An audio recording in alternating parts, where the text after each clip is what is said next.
All right, I show that the link looks like it's open up. I opened it up and it looks like I can see it in Zoom. So I'm gonna Yep, go right ahead. Thank you.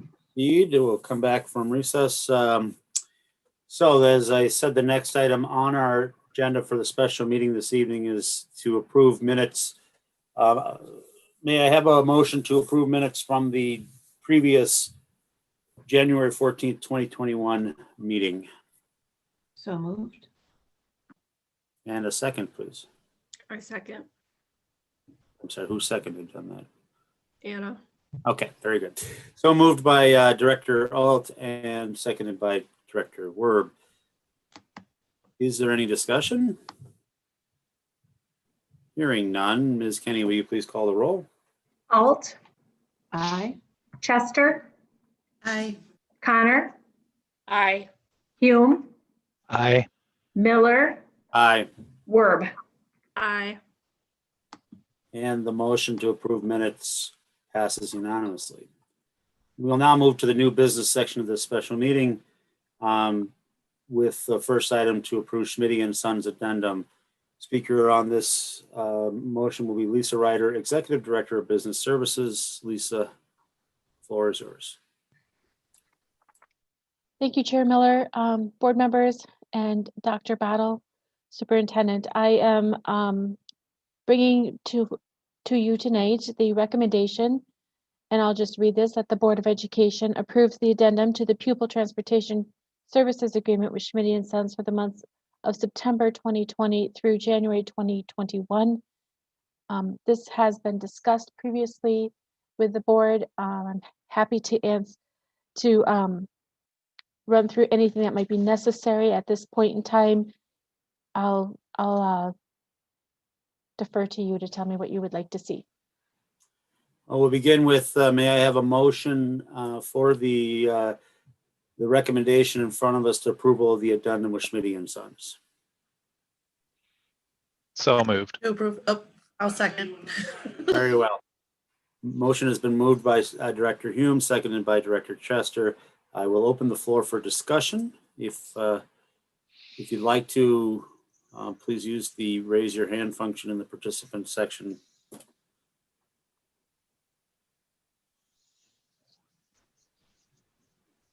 Director Alt. Thank you. Yep, I'm unmuted. I'm not sure who this question goes to. Probably the officers and Dr. Battle. If what we approved tonight appears to be kind of the same model that we expect to use for the rest of the year, there had been discussion to have a report come forward to help us understand how we're going to optimize use of our buses and drivers. What's been the discussion around that? Excellent. We've only had one officers meeting since this came forward in a workshop. We have not had an opportunity to nail that down, but it's noted for guidance. Dr. Battle, I'd like to put that into our future conversations to figure out a way to have some follow-up on that topic. I think it'd be appropriate to get an informational report at the whole board level table at some point in the near future. Do you need any further guidance on this, Dr. Battle, or do you feel comfortable with the request?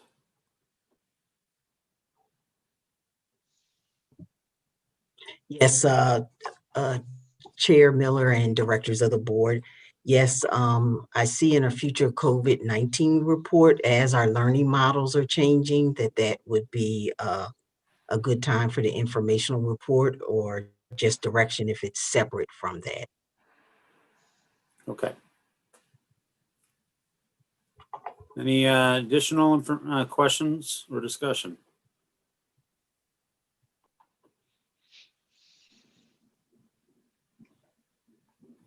All right, hearing none. Ms. Kenny, I will ask you to call the roll, please. Chester, Aye. Connor, Aye. Hume, Aye. Miller, Aye. Werb, Aye. Alt.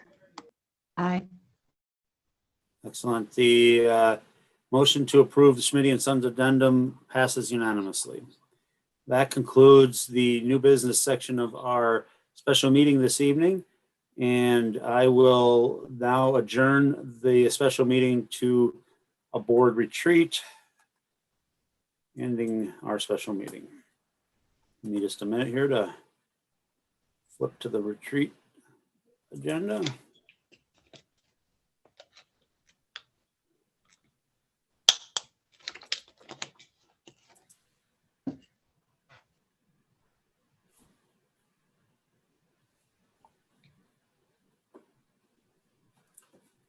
All right, before we get started,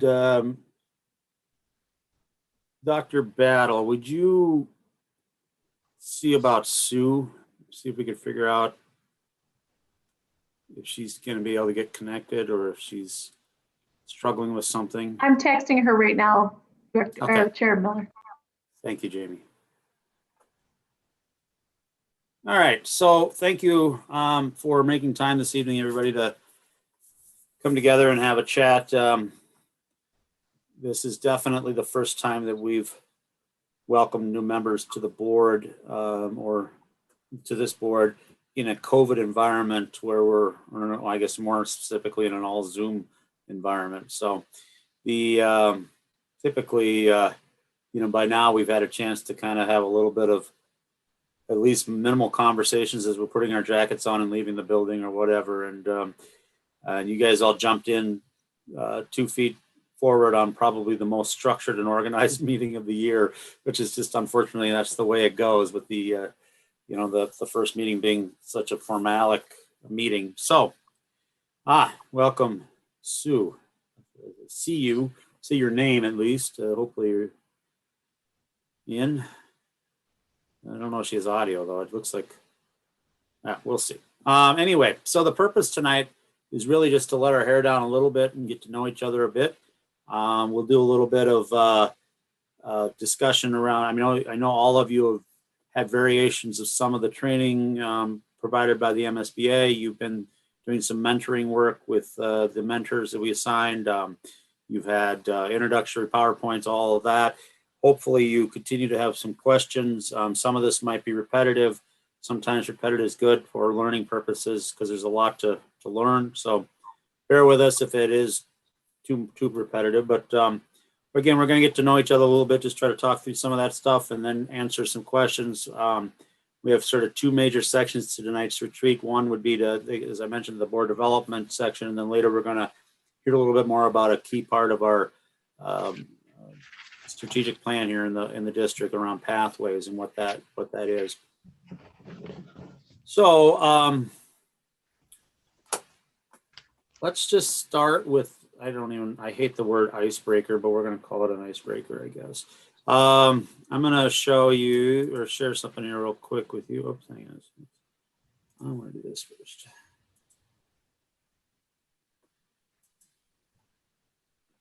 All right. No, I'm not going to do it that way, apparently. I'm just going to look old school here and all right. All right, so we'll just take turns going around and talk. I just threw a couple of bullet points up. Just another chance to introduce each other to yourself and to each other. Background, you can share as much as you'd like, share as little as you'd like, whatever you're comfortable with there. I threw some ideas in. You could add extras if you want. Why school board? The campaign is over, so don't give us the canned response that everybody does when we're being interviewed and such. Let's get honest here. Why this? Why are you spending your Thursday evening doing this Zoom call? And then just, something we might not know about you, just out of curiosity. So I'll go first to just while you ruminate on these ideas. So I live over in Savage. I think I might be the only person on the board currently that lives in Savage. My wife and I live in a home that was actually built by her parents in '89, and when they eventually wanted to downsize, we were looking for something at the time, so it worked out and we moved here. We moved from the other side of Savage, the Prior Lake side of Savage, so we didn't move too far, but I have 3 children, and they're going to bleed into that second bullet point, why school board, but that's, they're the kind of the center. They're young children. My oldest is 12, Spencer, and he's at Eagle Ridge as an 8th grader. I have Emerson is 9 at Harriet Bishop, and Weston is just starting kindergarten at 6 years old at Harriet Bishop also. I work from home due to COVID, but I've spent most of my career working on either the west side or downtown crossing the river. So ironically, in February, I finally landed a job in Burnsville, conveniently located, just a matter of minutes to commute to the office, and then the world shut down and I went back to living in my basement basically. So what you see from behind me is the exterior wall of one of the corners of our downstairs rooms, and that I've taken over so I can close the door, fortunately, and spend quite a lot of time down here. I work for a company that's ironically, like I said, is based in Burnsville. Most people don't even know they're over there. They're kind of backed by the Pepsi bottling company. It's hard to explain. We're a software development company at heart. We provide information for different industries. We happen to be the world's largest private weather company, forecasting company, which, people don't even know, again, exists in Burnsville. But what I do there is I'm the director of global sales operations. So take care of analytics, process improvement, all that, everything on the back end, kind of around sales, territory alignment issues, compensation, stuff like that. I went to Augsburg for my undergrad in business, and then I have an MBA from the Carlson School of Management at the University of Minnesota. I spend a lot of time around with my kids, running them around, driving them to things. My kids are involved in sports and activities. My oldest plays hockey year round and baseball. My middle one, she dances in ballet, and my youngest is now into hockey, and he'll be playing baseball, and he just started trying gymnastics over in Burnsville also, which he loves a lot. So we encourage them to try things and do things. So that's a little bit about who I am and where I spend a lot of my time. The house has a lot of opportunities for improvement. So let's put it that way. So I spend a fair amount of time doing that also. I have close to a pallet of flooring in my garage right now. I promise my wife will go in on the middle level. So I have a lot of work ahead of me in the near future also. So why school board? So for me, and I know that I said the campaign's over, and I used to tell this story on the campaign trail the first year around, but the second time around, I kind of wanted to stop over telling stories. But when you go get your MBA, at least at Carlson, one of the requirements is the first class. You have to take a class that everybody has. It's the only class everybody has to take, and it's kind of an introduction to business, because ironically, about half my class were like engineer students and stuff. I never had to look at a P&L statement or a balance sheet or anything like that. I didn't know anything about the world of business. And I remembered very distinctly that the professor came in and said, okay, we're going to go through all this, this is the curriculum, or this is the, what we'll be covering. He said, but I want you to remember that you're going to spend whatever X amount of years getting your MBA, and then you're going to go out in the world and you're going to have these MBA skills, and you all have visions of being high demand and all this stuff and running companies, and et cetera. And he said, but I want you to remember that those skills that you're going to learn in this program are skills that are needed in the nonprofit world too, in the community service world. And they're not, you're not going to get paid for them, but they need them. So I kept that in the back of my mind. I remember it just kind of went back there and stayed there for 2 years while I was at school. And I was used to going to school on weekends all the time, busy. And then I got done. And at the time we were living in a large townhouse development with HOA. And I had extra time on my hands, no longer in school. So I'm going to go to an HOA meeting and see what's going on. And I come back, my wife said, how'd it go? I said, well, about what you think. I'm on the board. And the next thing I know, I'm the president of the board. And then I had, I had to like renegotiate all our contracts and stuff. And it was fun. It was interesting. And along the way, I did other nonprofit board services. I was involved with our church on the board there, and doing other things here and there, helping out where I could. And got involved when my kids got into school. I thought, I want to know more about what's going on with them.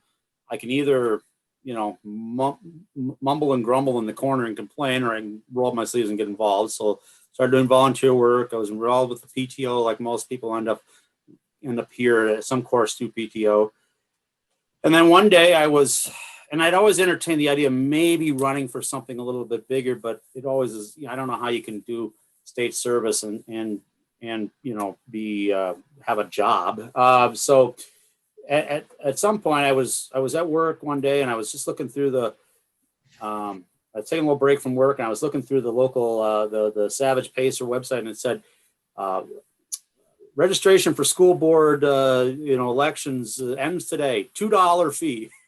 I called my wife and I said, I think I might run for school board. And she said, well, then you got to stop coaching this and coaching that, because you're not going to have any time on your hands. So I agreed. But it's been very rewarding, and we'll go through a lot of this. But I mean, at the end of the day, for me, it's about service. That's why I'm here. I have 3 kids. I'm doing it because they're in school, but I'm also doing it because I want to model for them what it means to serve your community and be a member of the community and give back to your community. So that's why school board for me. Something you probably don't know about me. There's a fair amount that you learn. I have a lot of interest in stuff, but something you probably don't know is I did spend a bit of time in kitchens, commercial kitchens, and actually went to culinary school out east at what's called the CIA, the Culinary Institute of America, which is quote unquote the Harvard of culinary schools, whatever that means. But it was a pretty cool experience. It's in an old monastery up the Poughkeepsie River. In Poughkeepsie on the Hudson River. They have a dining hall that you're required to eat every day in, which is literally like that Christmas opening scene in the first Harry Potter movie. That room literally looks just like that, and we all sit at tables or whatever and eat there. So it was quite an amazing experience. Obviously, I didn't end up in the culinary world, but it was part of my educational course that I wandered through. So I will wrap up. Enough about me. I've babbled on. Hopefully, gave you enough time to think a little bit about what you want to say. Do I have a willing participant? Someone wants to volunteer, step up. I can go. All right, take at it. Okay. I'm Leslie Chester. I might be the only person on the Eagan side of the school district. So I'm an Eagan resident. We've been in this community since 1996, I think. So we've been here a while. But my husband and I grew up in West St. Paul, and on the west side of St. Paul is where I grew up. Let's see. I have 2 kids in the district. I have a 10th grader, Hunter. He's my son, 15-year-old, and a 7-year-old in 2nd grade at Ron. I went to the U of M, graduated with my bachelor's in speech communication and English. Let's see. I also have all my graduate schoolwork done, but I haven't actually finished my graduate degree in philanthropy and development from St. Mary's. So it's a bucket list to finish the final project. Life happens. So it's been long coming. For work, I've been in the nonprofit sector for 27 years.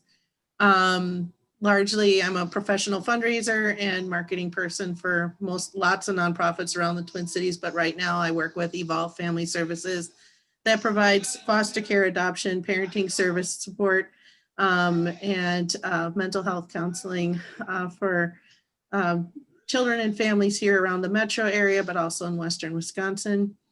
I'm also a former executive director for the Southwest Metro Educational Foundation, which services Intermediate District 288, which is similar to our Intermediate District 917 that we're a member of. Let's see, pastimes. We like to cook and eat. We also love movies, mini golfing, and bowling. Those are kind of the things we do mostly as a family. We like road trips. Let's see, what else is there to share about me? Oh, why I ran for school board. It never dawned on me to think of running until the superintendent of Intermediate District 288 said and requested that I do run. He says, I expect to see your name on a ballot soon. And every time that an election came and went, he's like, why isn't your name on the ballot? And then I was started getting, requests too from fellow community members, especially in the area of special ed, being a special ed parent, realizing that my board work, my nonprofit experience, and my education in adverse childhood experiences and special ed might be providing a voice to the board that has maybe not been here at the table. So eventually the timing worked out where I'm like, okay, I think I can put my name on the ballot this year. And so did, and was kind of pleasantly surprised because I didn't do lawn signs or anything. I just was advised, do whatever you can do for free and see what happens. And so that's what I did. Something you probably don't know about me. Let's see. Well, when I was in high school, I got first place in a talent show for breakdancing. You're kidding. Are you serious? I'm an 80s child, so yes. Yep. Something else you may not know about me. My family's Lebanese, and so we have a lot of Middle East heritage and culture and experience too. That maybe helps give me some of my rhythm for breakdancing.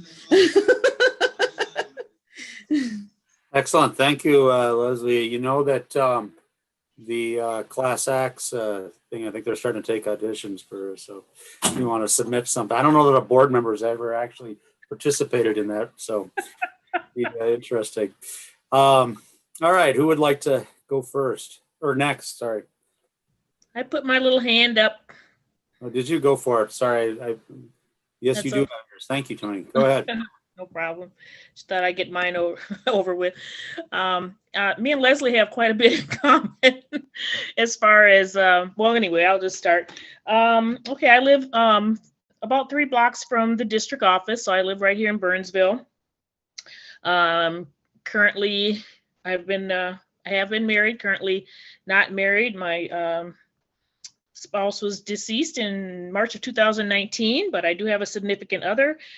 I earned my degree at National College, and I did not want to be a teacher, but I like to teach. Does that make sense? I just didn't want to be, a teacher in that. So I was a paraprofessional because to me, it gave me a little bit more leniency where I could be more hands-on with the children, and special ed is my specialty. I love special ed. And let's see, I worked in the school system for about 10 years while my kids were going to school and while I did foster care. And up until I worked in this district up until spring of last year. Yeah. And what else? Currently, pastimes. I used to like Zumba because like Leslie, I used to be quite the dancer in my day, but I've kind of been really lax on it during COVID, which is a perfect time to do more of it, but I just haven't. I don't know. I don't know why. And let's see. What else? Oh, I used to work for the Red Cross for about 5 years. Currently, I got a job with CLS Plasma, so I'm kind of back into the phlebotomist field. Again, I was a phlebotomist and I also taught phlebotomy, and I also work part-time at Lane Bryant. I have 4 grown sons, all adult sons, 1 in Minnesota, 1 in Wisconsin, 2 in California. I used to live in California when I was married. The reason why I wanted to be on the school board is because I thought from working at Eagle Ridge last year, I was really surprised since I've only lived in Burnsville about 3 years, going on 4. And so I was really surprised at the diversity of the school because I came from the Inver Grove district and it's not very diverse. So I was like really shocked.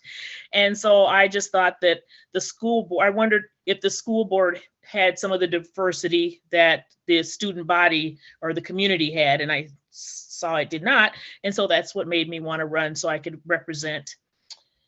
And what do you...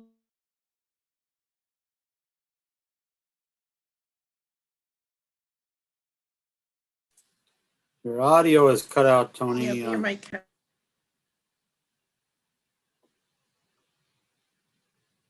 We're not hearing you, Tony. I tell you what, why don't we? about it in church and said that. Oh, So there you I don't go. know. Now we can hear you. Your video. Oh, no. Yeah. Oh. Go ahead. Okay. Anyway, I don't know if you heard me. I said I attend Faith Covenant Church, and they announced in church that they were this.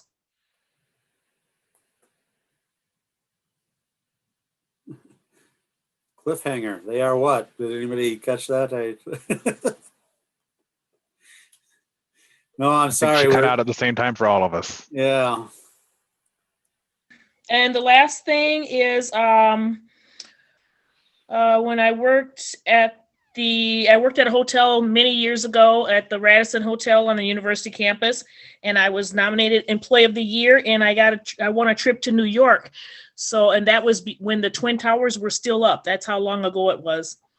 So, that was kind of always interesting to me that I got to see it before it was destroyed. Yeah. Okay, that's it. Excellent. Thank you.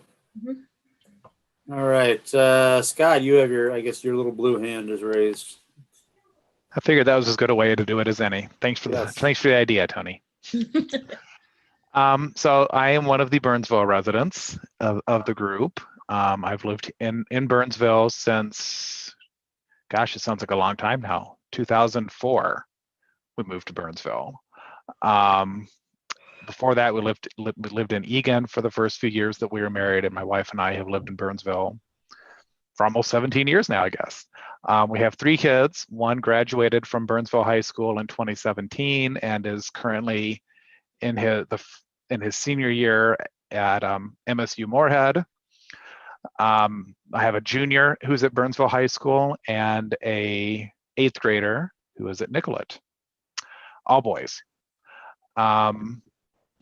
I work for AFS USA, which is one of the oldest and largest high school international student exchange organizations. This has been a very challenging year working in international exchange, as you can probably imagine. But we're still around and hoping to continue to be around for many years to come. So I've been there since 1997, so really a long time. I used to work, we used to have an office in St. Paul. I worked there for 15 years, and for the last 8 years since the St. Paul office closed, I've worked full-time from home. I grew up in Tennessee and went to college at the University of Evansville in Evansville, Indiana, and then moved to Minnesota shortly after I graduated, which I'm gonna skip to the last part, something you probably don't know about me. A couple of you might know this, but I don't know that I've ever really talked about it in our board meetings, so maybe not. My wife and I actually met while we were studying abroad in England, which is how I ended up in Minnesota. So she's from Minnesota, and after I graduated from college and we had been doing the long distance thing for a while, decided if I wasn't going to have a good job right away out of college, I would not have a good job in Minnesota, and came here and bounced around for a while before I ended up at AFS. And we got married in '95 and still happily together. So as far as pastimes, it's often spending time with family, going to our kids' sporting events or plays or concerts or whatever. So for the last 9 months, it's mainly been playing board games and card games because we haven't been doing a lot of those other things that we normally do together. And I'm a big Star Wars fan, as several of you definitely know. So that's the other big thing that is a big part of really all of our lives in my house. Why school board? So my journey to the school board is a little bit different in that I had a couple of attempts to join the board before I was elected in 2018. I think the reason why I wanted to be on the board, like several of you, being a parent of 3 kids in the district, it's something that was very important to me. I think also just given the general state of the world, I was feeling like I needed to do something to at least make my corner of the world a little less bad.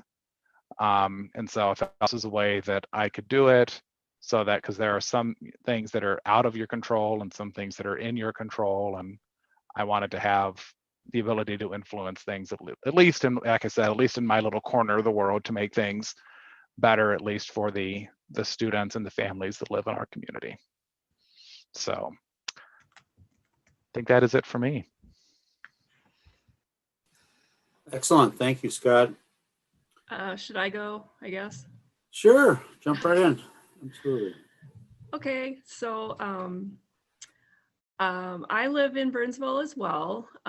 We live over what I like to call, or my husband and I like to call, the trifecta, because we're like right on the border of Eagan, Burnsville, and Apple Valley, which is convenient to, get just about everywhere because we're right off 11 and 13.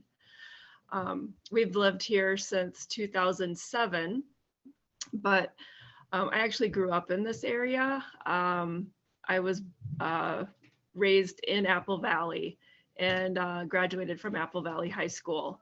So grew up with Burnsville as my rival. It was always the Braves against the Eagles. So it's kind of ironic, I think, that I'm now on the school board for 191.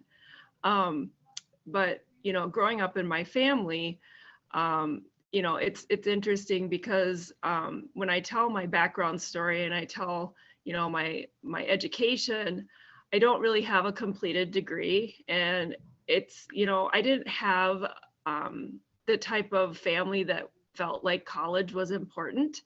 And if I was going to do anything after I graduated, it was going to be on me because my parents didn't really express any interest in having me go to college, or it wasn't something important to them. And that may have just been because of their own backgrounds and where they came from. So I've gone to 2 different colleges, but I never had graduated and finished it. Because I'm honestly, in different paths we take in our lives, I wasn't really clearly sure what I really wanted to do. So I did go to the Minnesota School of Business for several years because I thought I wanted to be administrative assistant. And that was back in like the 90s. And then I thought I wanted to go into photography. So I did go to Dakota County Technical College back in the early stages when cameras were actually, like the actual film cameras were actually starting to be phased out, and digital was just becoming like this thing, like a digital camera. So it was kind of cool because I actually did get to do some work in a darkroom when I was at Dakota County. So, and at that point I was taking night classes. So they didn't actually have the classes I needed to complete my degree in the evening. But all the while, I had started working at Blue Cross, and that was back in 1998. And my oldest daughter, who is now 24, was 2 years old at the time. And they were the only company I could find that would allow me to come back to work as a parent at 30 hours a week, because I didn't want to go back to work full time at the time. And I then worked into doing a full 40 hours there. And have been there ever since. And I started in customer service. So I think that story of my career kind of ties into why I ended up running for school board, because even prior to working there, all my jobs had been customer service related. My first job out of high school was at Burnsville Target, and I started in domestics, as they called it, but then worked my way up to the front and then to the service desk. And then as I started in, other companies, it was always, well, I had that experience, so why not be on the phones, you know, talking to people? And then once I got into Blue Cross, I worked my way up from being in customer service all the way up to sales and marketing, where I am today. And I feel proud of that because I didn't necessarily get a degree. It was more based on my experience there and just, you know, promoting, you know, the fact that I know how to do my job and I do it well, and, you know, letting people see that. But also the fact that I love helping people. I loved, you know, when I was on the phones, just, you know, talking to customers and helping them, because health insurance, you know, let's face it, is not an easy thing to understand. And, you know, a lot of times you get people calling and they're just in tears because they're getting, you know, massive bills, or they need a surgery or something that they need assistance with. And you're the one on the other end of the phone that can be their lifeline. So I've had multiple just great experiences just working there and being able to help people.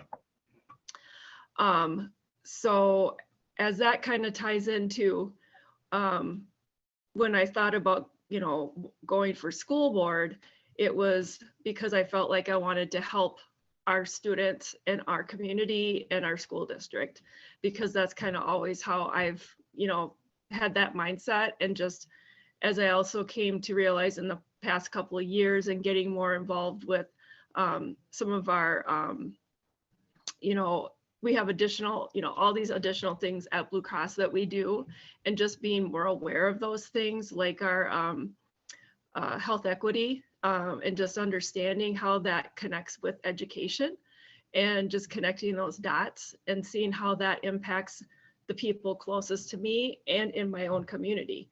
And just feeling like, you know, I could really do something to make a difference in my own community. And I've always been a person that's not about reaction, but more about taking action. And that's the things too I want to also instill in my children. So I didn't really talk about them, and I know some of you already know, but I have my 24-year-old who she's been long since graduated. She lives with her grandmother in Rosemount, my mom. And then I have a 10-year-old, well, he just turned 11-year-old son, and he's in the 5th grade virtual academy with William Byrne. And then I have a 8-year-old daughter who is also in virtual academy with William Byrne. And they both decided they wanted to stay in virtual academy because we'd given them the choice. So they decided they wanted to continue. So I think just having, you know, the wanting to instill like the values in them of how you can actually make a difference, you know, and setting that example. So as far as like pastimes with us, we just bought a boat last summer. So we really enjoyed last summer going out on the boat. Well, my husband really wants the kids to start wakeboarding. I don't think I'll be doing that, but you know, they really enjoyed going tubing, fishing. It's just kind of opened up a whole new world for us, being able to have that available to us and just go out whenever we want and you know, enjoy doing that. Of course, in the winter, it's a little bit difficult, but we found different things to watch. I mean, like Scott, we're big, huge Star Wars fans. We enjoyed watching The Mandalorian. You know, anything that the kids are, you know, really into. We're excited that, well, we were excited about WandaVision from Marvel. We haven't had a chance to watch it yet, although my son sneaked and watched it at his friend's house. Yeah, we do things like that, you know. And my son just got a VR. We bought him a VR for his birthday, but we've all shared it and done it together because it's kind of got some cool things that, you know, like it's some game called Beat Saber, and you can try and like slash things with like they're like lightsabers. I don't know, it's kind of cool. Kind of relieves some stress that way. So the other, I guess since I'm new, there's probably a lot of things you don't know about me. So I guess the one that kind of sticks out the most in my mind is probably, which would be kind of odd since we bought a boat, but I've always had a really huge fear of water. And that was probably a result of me not learning to swim until I was in the 6th grade. That was my parents' fault. But I've always, like, I learned to swim, but I've just never been like a person that's, you know, been in, like, going to pools and, you know, swimming. Like, I never had the confidence. So when we bought the boat, I was like, okay, I'm going to get out and just, you know, prove that I know I can swim. So even though, you know, we've got the life vests and everything, I wanted to make sure I was, you know, able to stay close to the boat, but still test out my, you know, treading water and just making sure. And sure enough, you know, even though all these years I kind of felt like I didn't know how to swim, I actually do know how to swim. So, so that's, you know, I was kind of, and so now that I'm kind of excited about it and feeling comfortable in the water, I do want to buy myself a paddleboard this coming summer to get some more exercise. So. Excellent. Thank you. Yeah. Yep. It's awesome. Is it the Oculus? Is that what you guys Yes, got? it's the Oculus. Yep. I'm considering that actually. So I'd be interested to hear more about it later. It's yeah, it looks very interesting. Oh, and yeah, I can tell you, you know what, and I gotta tell you this because it was really weird. So we bought this one game that you have to move, you can push buttons to move forward. And it actually made me like sick because I felt like I was moving even though I wasn't moving. So it was like motion sickness. Yeah. It's weird. That is pretty crazy. And you reminded me, I have to call Blue Cross about a claim I have. But I do appreciate when I do call. Those customer service people are always very helpful. It's Eric, I actually know somebody that, and I was aware of the company you worked for because I have a really good friend who actually I met back when I was working at Target, right out of high school. She was a Burnsville high school student, and we became really good friends. And I still know her, and I'm connected with her today. But she works at the same company you work at. Oh, okay. No, I didn't. You can mention it's DTN is the name, but most people don't even know what that means. Yep. But I knew what your company does. I know all about it because she works there. So and she's worked there for a while. We'll have to connect on that some other time. Yeah. That's interesting. Okay, who would like to? Sue, you have your blue hand raised. Go right ahead. Yeah, I finally learned how to use that thing. Oh, that's good. Well, I cannot seem to warm up today. So I don't know what it is, but like my office area is really cold. I have a heater on, I put the candle on, nothing's working right now, but we will persevere. As far as background, so I do live in Burnsville. My mom moved to Minnesota shortly after my dad passed away in Atlanta. Most of my elementary years is in Atlanta. So a lot of, you know, some of the subjects that really opened up my mind was from living in the South. And really got me interested in a lot of the things that I advocate for. So my mom moved to Owatonna, Minnesota around, I would say, end of '99, beginning of the millennium. I went to junior high there. Then around 2002, we moved to Burnsville and I started Burnsville High School. At that time, they did have that 9th grade or freshman year, I believe. I think so, yeah. And I've stuck around since then. I got married. My husband grew up in St. Paul, but you know, St. Paul was not working for me. I tried my very best to get to where I'm going, but everywhere was traffic. So we only lived there for about a year or two. Then I'm like, either take me back to Burnsville or I'm out. But he really did enjoy the suburbia world. So he was totally fine with moving here. And we moved back here around maybe 2007. And we've been here since then. All four girls have been in the district.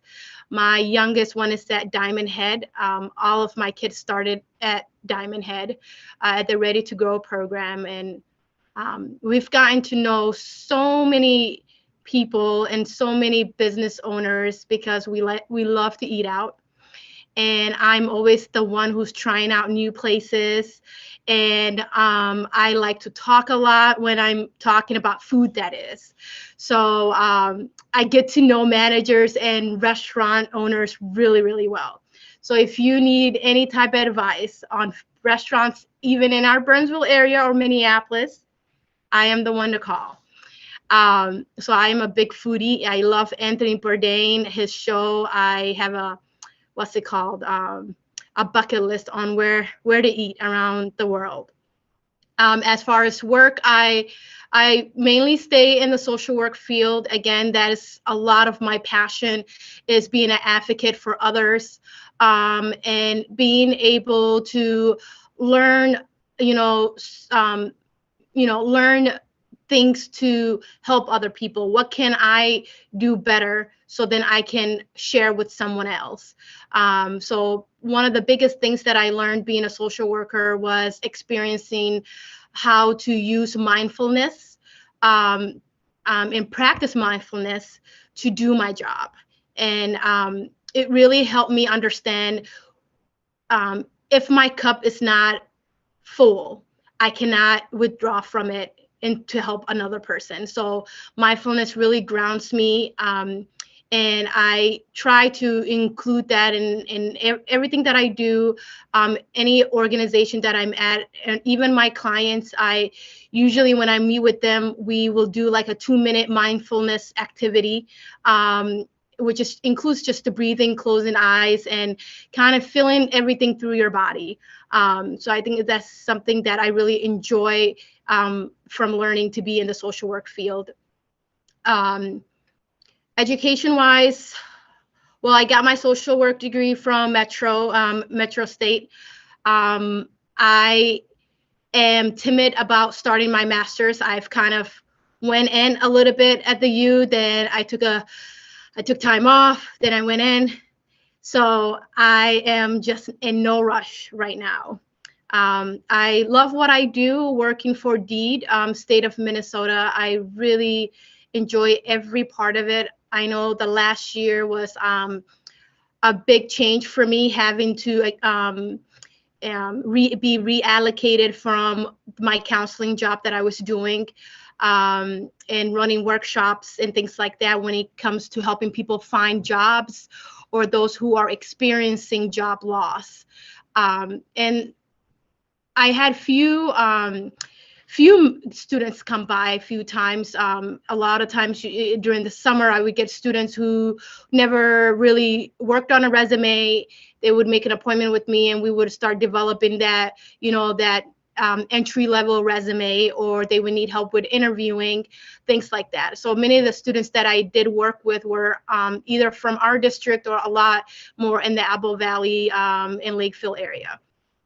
But so now being reallocated to unemployment, I do miss the counseling, and I hope to be back sometime soon. I'm hoping by March or April I'll be back to my position. Pastimes, well, we finally bought a video game in our house, believe it or not, during COVID. And we bought, I don't even know the name, but I think it's like Nintendo something, Wii, or yep, that's what it's called, Nintendo Wii. And I grew up in a family that we really spent too much time playing games. And so when I had kids, I'm like, I'm never buying a game. Well, that was a lie. COVID happened and we were tired of staring at the walls, and board games were getting really boring. So Just Dance is one of my favorite. It helped me lose a lot of weight. And the other stuff, I'm not a big fan of, like Sonic and all that, but that's what we do around the house. I do feel like the past year really helped me understand what's important in my family, and that is quality time. because we were so busy running from one place to another, activities. My girls are in gymnastic, they're in softball, they have dance, they're in dance. One of them is in ballet, the other one was in tap, and my oldest, who goes to Nicollet, was in hip hop. So we were constantly busy. So then I really appreciated everything. Sad to say, but everything about COVID is slowing me down. And as far as why I chose the school board, I think people really encouraged me in the community. They've always asked me, that I should maybe run for something somewhere because I talk a lot. But I really wanted to start small. I wanted to start in my community where I can give back to a school district that really helped me. And also family and friends in the area that have really showed me what is possible in a district when we all work together. And then 2017, I met John Lewis and the late John Lewis, and we spoke for maybe few minutes, maybe 10 minutes or so. And at that time, I had a lot on my mind, and he kind of advised me. He said, start small. He said, start in your community. He said, go back home and start in your community, and make a change there and live your dreams that way. And he said, I promise you that it will work out. It will work out for you. So that is a quote that I took with me since then. And I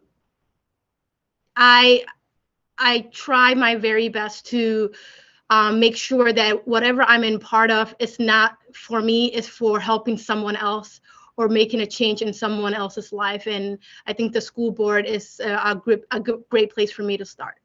And I'm very fortunate to have had this opportunity to do that. Okay, I'm yapping. Something we probably don't know. You guys do not know that I have 10 brothers and 3 sisters, all the same mom and dad. And there is huge generational gap. So we have our own cliques, just like junior high. And so I have, not much relationship going with the top ones, like the oldest ones. And maybe the 3 youngest were like best friends, but we all learn something from each other, again, because there's so much gap in the generations that it's pretty cool to just hang out with everyone. So that's that. Yeah. And we don't gather as much as we used to because everyone has grandkids. I mean, kids, and my mom has too many grandkids. So it's either we do it at a park or we just not meet at all. What number are you, Sue? What number are you in your range of family, siblings? I'm the 3rd youngest. Okay. Yes. So I have one brother who's the youngest, and then it's me. I'm sorry, I'm the 2nd youngest. See, it's confusing. And then the 3rd is a boy. So it's boy, girl, boy. Excellent. Thank you, Sue. Yeah. One of my personal casualties of COVID was my wife and I were scheduled to celebrate our anniversary. We were going to go down to New Orleans for a few days this last spring. She's never been. I love that town. I've been down there a number of times. But I had reservations at Commander's Palace, which I had to give up. That's where Emerald got his start. It's been there forever.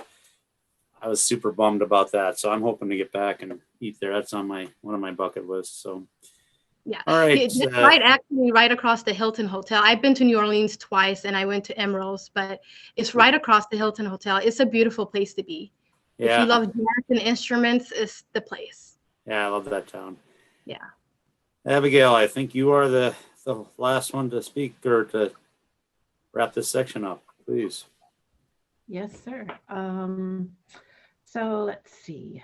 My husband and I live in, my name is Abigail. We live in Burnsville. And we have 2 children. We have a junior and a freshman at the high school, both of whom went through Nicollet. Let's see, work. I work full-time with in client service with a software development company. Really enjoy that.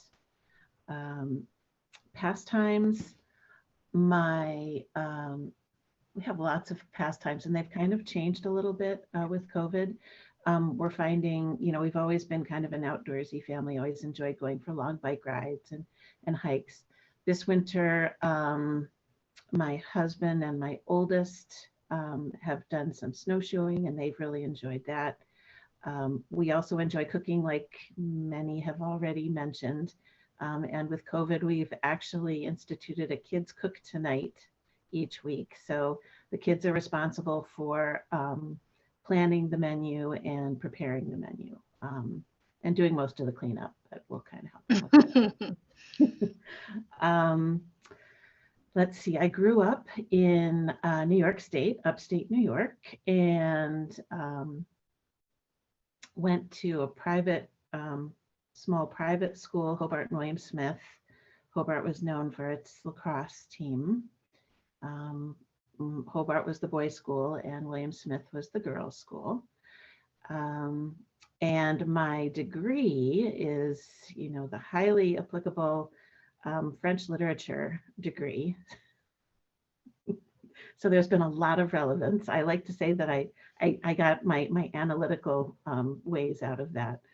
And I've worked, I've been a stay-at-home mom for the last 16 years. We moved, my husband and I moved from Long Island, New York to Minnesota in 2003. And have just really enjoyed being here in Burnsville. I was working with another, basically a marketing company at the time. Once we started a family, I became a stay-at-home mom. What else? Why school board? So the initial reason when I ran was because I felt that, the district, and I guess having been on the board now for 8 years, the reason has it's kind of reshaped itself, but I'm able to see that, as a district, we are in such a different spot than when I first ran for school board. And, my kids were in elementary school, and at the time I could see how, there were discussions that weren't happening. There were connections that weren't being made.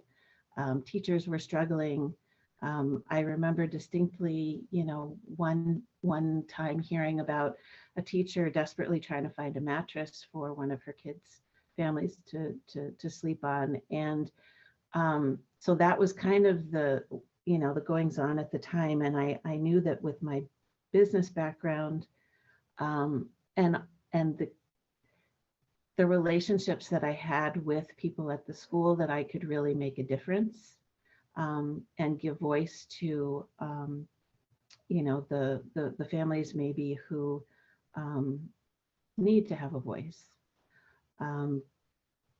So we wanted to, it was really kind of a couple decision for me to run for board. We knew that it was going to be a sacrifice, and it's our way to give back and to demonstrate to our kids that, there's always room for volunteering. There's always room for giving back. And, staying on the board, continuing to be on the board is fueled by, just the continued growth that we continue to see. And it's really exhilarating to be able to serve our kids and families.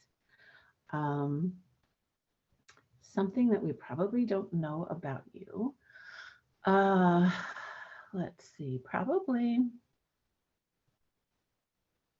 Well, in conjunction with the French literature degree, I studied abroad for several months in France, in the Loire Valley, and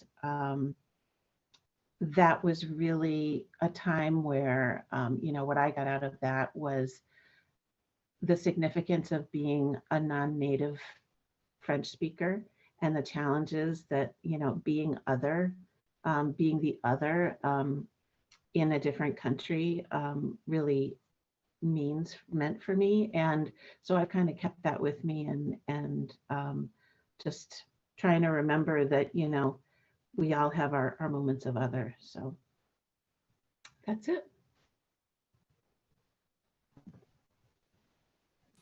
Excellent, thank you.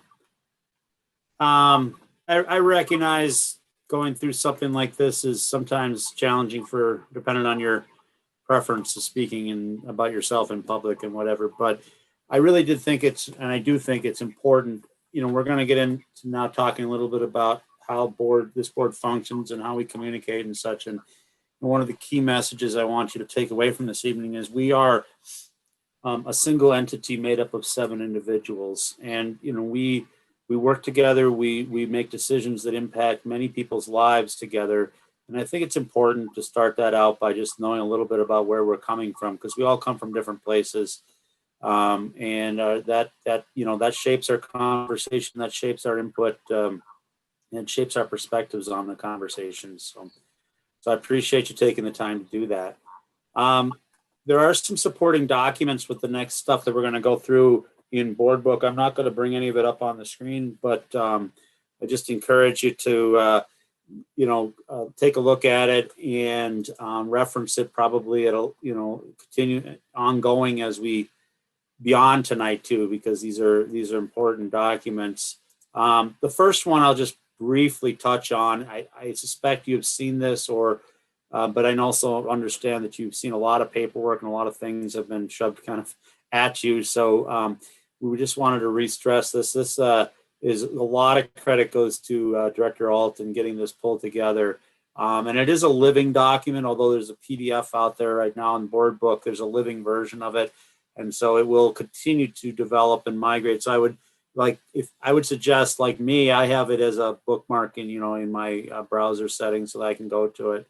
But this is the what's titled the board planning document, and it just gives you kind of a roadmap, because every month it's almost like we have sort of like a feature of the month thing here in board as we go throughout the year. This month is focused on getting a few pieces of the budget. I'm not saying this month, but an example, a month might be getting key pieces of the budget done, or now we're in the negotiation time of the year, or with our bargaining units, or now we're into this or that. So, it's important for you, even just not necessarily to memorize what's in there, but to get a feel for kind of, okay, April is typically, these are the high things we're going to be focused on, or we're going to be interacting with. And so before like I said, I'm not planning on going through the whole thing tonight. That wasn't really a purpose. It was just to repeat for you what that document exists.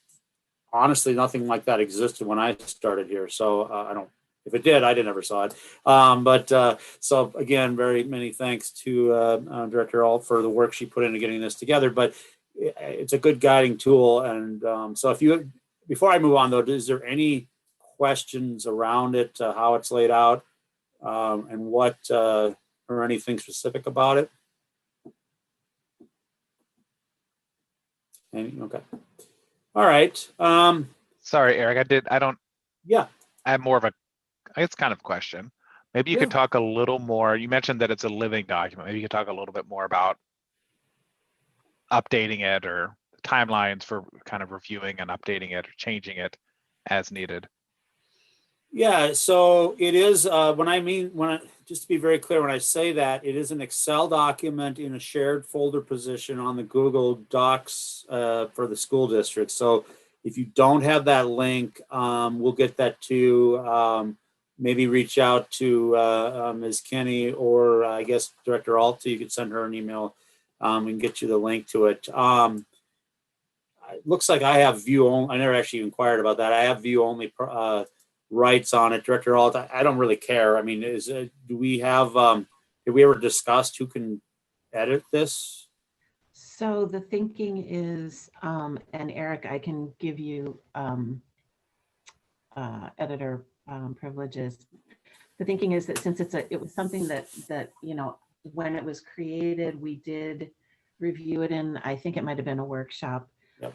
just to get board input and, you know, is this really that, you know, are these the buckets that we need?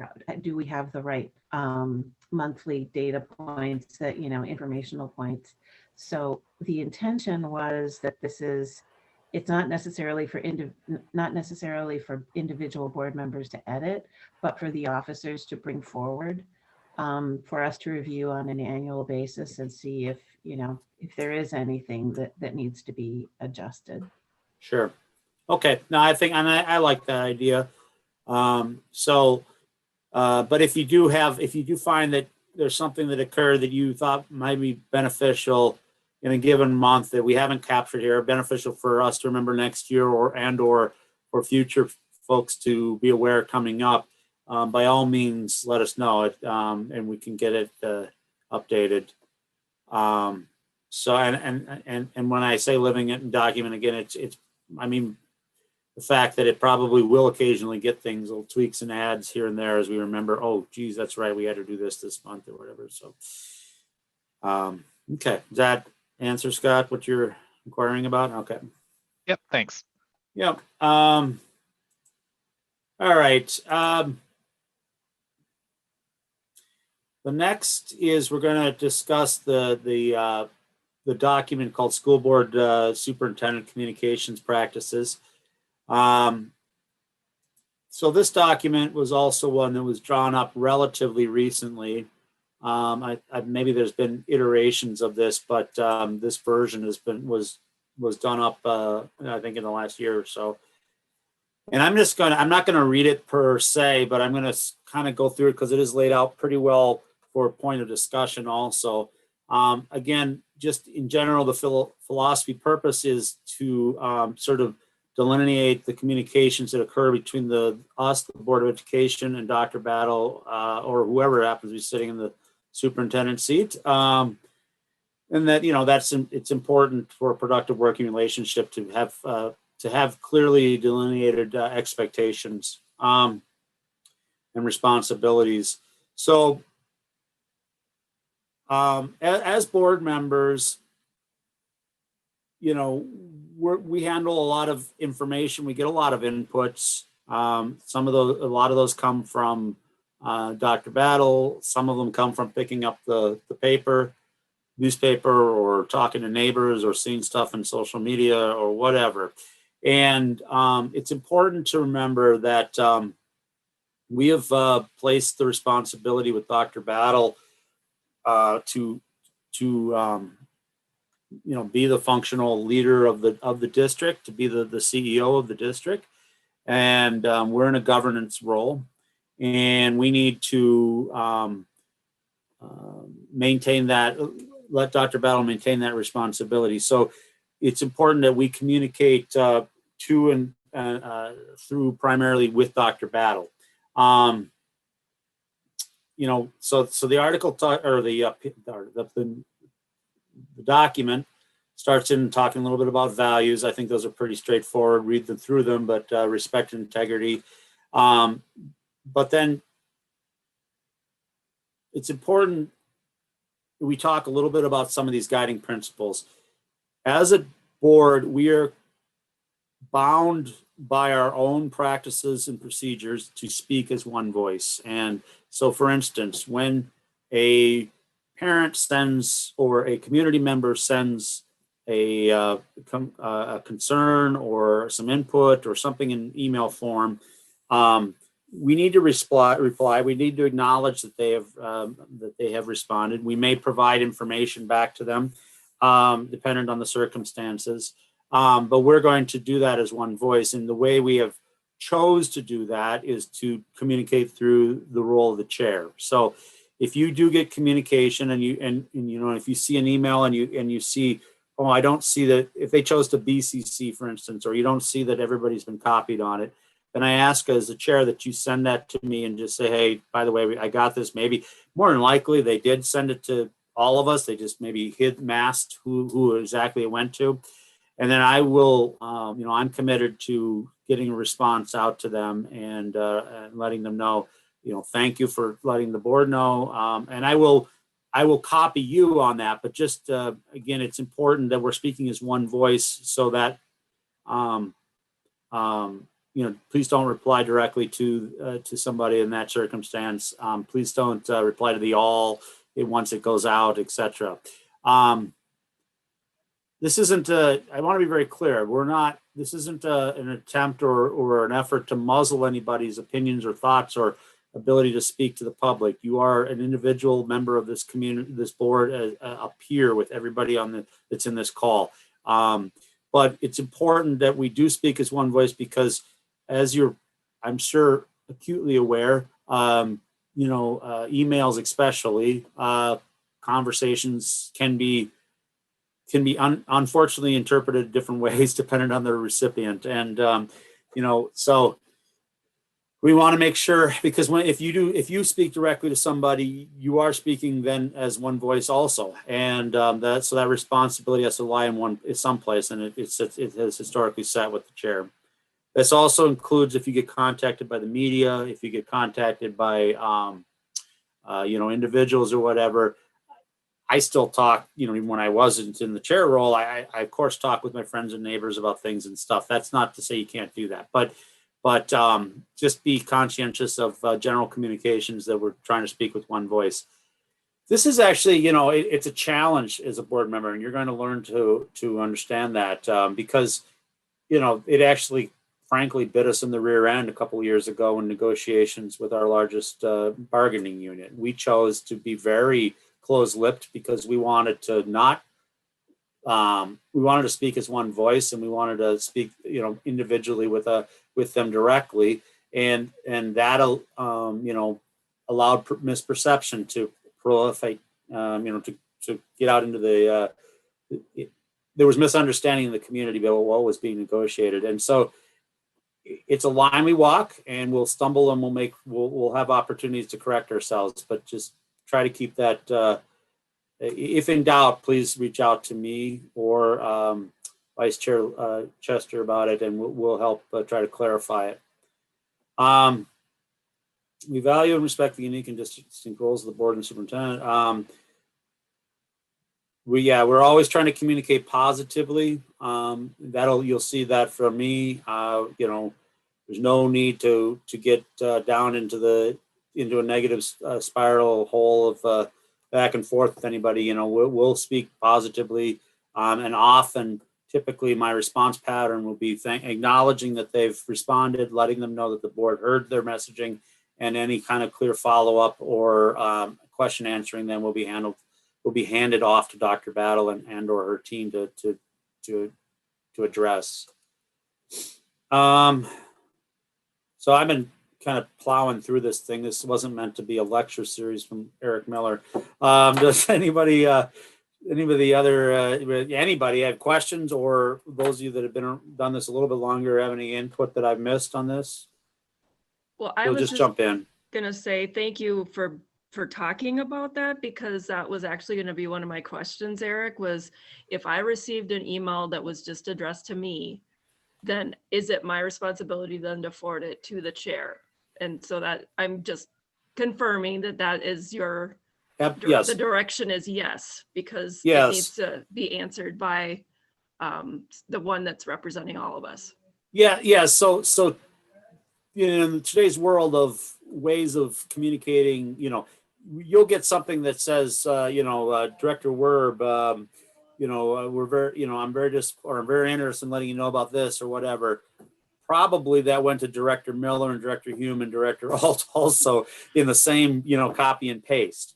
Now, on the other hand, if you get an email, Anna, that says, hey, Anna, our kids are in class together, and, I was wondering about something I heard in my, at PTO the other day that I'm worried about in the district. You should, my reply to you would be craft an email response to that person, put me in there, say, I am forwarding this to the chair of the board to answer address your direct questions. Hey, Sue, thank you, or not Sue, hey, Mary, thank you for responding or contacting me. I'm glad to see you at the last PTO meeting, whatever. I am copying the chair of our Board of Education who is going to respond to you as we, that's our preferred practice and policy. I'm not suggesting you can't talk to people is what I'm trying to say. If you have a personal relationship, acknowledge that, but just, bring me into the conversation and then I will handle the official response back to them. Okay. All right. I just want to add one thing, maybe it's just something I've done, but I think one of our other guidelines is when we forward those emails to the chair, we would also CC Dr. Battle. Yeah, don't I was remember gonna hearing say you the say same that. thing, Scott. I've done that too. Is forward to the chair and copy. Right. Dr. Yeah. Battle. That's a very good point that I missed. Thank you, Scott. Yep. Abigail, did you have anything since you? No, yeah, I think that just for context, it's, in addition to the fact that we're working with and through this Dr. Battle, sometimes the responses are more that are required of us are more top line. Sometimes they become much more technical. And so it's important for Dr. Battle to be included in those so that when we do get those more technical responses that have to happen, she's right in, the loop from the very beginning. All right, so there is a note in here about that we will follow all applicable state laws concerning open meetings. And so I just want to be very clear about that in case there was, I'm sure, again, many of you probably have already heard this terminology and exposed to this, but the state of Minnesota, and to be perfectly honest, you'll learn this. What we do at the board level here, there are laws that cover a fair amount of it. There's also not laws that cover things that a lot of people think are legal requirements, that quite frankly aren't. There's more self-imposed policies and practices. But open meeting is definitely one that is a law in the state of Minnesota. So I want to be very clear about this. We cannot have a gathering where a quorum of us are together discussing school board issues unless we have declared it as a meeting. And to do so, we have to publish the agenda in an advanced timing format. And we have to call it to order using Robert's rules. And we have to, follow all those procedural elements and then adjourn and such. And it has to be recorded in some format, at least in the minutes format, I believe. So just be aware of that. So for instance, and it's never even happened while I've been here, but if there was, say, a Christmas party or something, that's getting sketchy. We can do it, but we just can't talk about school board stuff. We have to stick to private issues and the personal stuff or whatever. But so this is why this is why we can't. And they amended the law back a little while ago, a decade or so ago, to encompass email and electronic communications. So what that means is if we start having a group email flying around where all of us are copied and we're talking about and we're landing on a decision on something, that's violating open meeting rules by the state's legal definition. So this is why I will, or Dr. Battle might send something out as a mass communication informational. Hey, we're going to have more information from Governor Walz about, school advice or things like that. Do not reply all, please, to that with, I think we should go and do this. Acknowledgement of email is not creating an open meeting problem, but that is the line upon which you should do any kind of, responding all. Otherwise, it needs to be communicated. There's nothing wrong with you picking up the phone and calling and talking to me personally or Anna or Abigail or Scott individually, but it's that whole quorum thing where you get more than, in our case, 4 involved in the conversation, then it becomes a violation of law. Now, just so you know, I actually went and looked this up one time because again, people do dance in our roles, dance around this quite a lot. State statute says that if you violate it, first of all, there are no open meeting law police officers running around.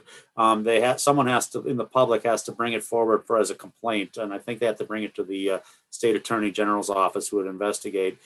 If you violate it, and it says you have to be proven to have willfully violated it, or anyway, you made a point, you knew you were going to violate it, so accidental violation by law, it says, isn't technically punishable, but you can, you have to have done it twice before you can actually be punished, and then it's, I think, a $300 fine or something like that. So it's I mean, it's not chump change, but you're not going to go to jail for this. But I'm just telling you up front that it is a law, and we have to, and regardless of being a law, we take this very seriously at the board here at 191, and we strive really hard to meet the intent of the rules.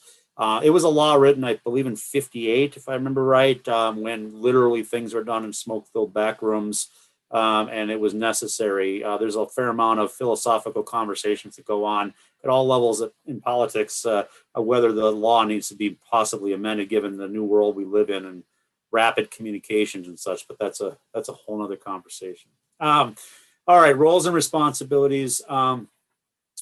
So again, this just kind of breaks it. The board members will speak with one voice, advocating for school district, working together with the superintendent. We work together to provide direction. Let's see here. So, we all live in a very fluid, highly communicative world, and I'm cognizant of that. You are now, again, 1/7 of a unified body of, and we represent a entire community of the Burnsville-Eagan-Savage School District, and that means you represent folks, and you were elected in a nonpartisan role, so that means you represent folks that probably or definitely voted for you and maybe didn't vote for you, and maybe you would vote for them if they were running, and you wouldn't vote for them if they were running. But regardless, you represent all of them in this community. We're here to serve the entire community. We're here to serve all of the kiddos. The kids are the bottom line reason we're here in this district. We're here to serve their parents and the needs they have. We're here to serve all the employees, all the staff members, all the bargaining units, everybody in this community, but they're all equal stakeholders in this. Well, maybe the kids get an extra little notch on the, but at the end of the day, they're all here. So try to remember that. It's an unfortunate byproduct of living in a very communicative world, but once you put this board member hat on, you can take it off, but you never really take it off, and you'll understand what that means eventually. But I've had to really work hard, especially over the last 4 years, in respecting my presence in the community and what I share with others, even when I thought I was not sharing it as a board member. So just try to remember that you might take the hat off, but maybe you're wearing the ISD 191 shirt at all times. Let's just put it that way. So, try to bear that in mind in all your interactions and communications with the community and the totality of the community, not just locally. Does anybody else have any questions or want to add to that commentary at all?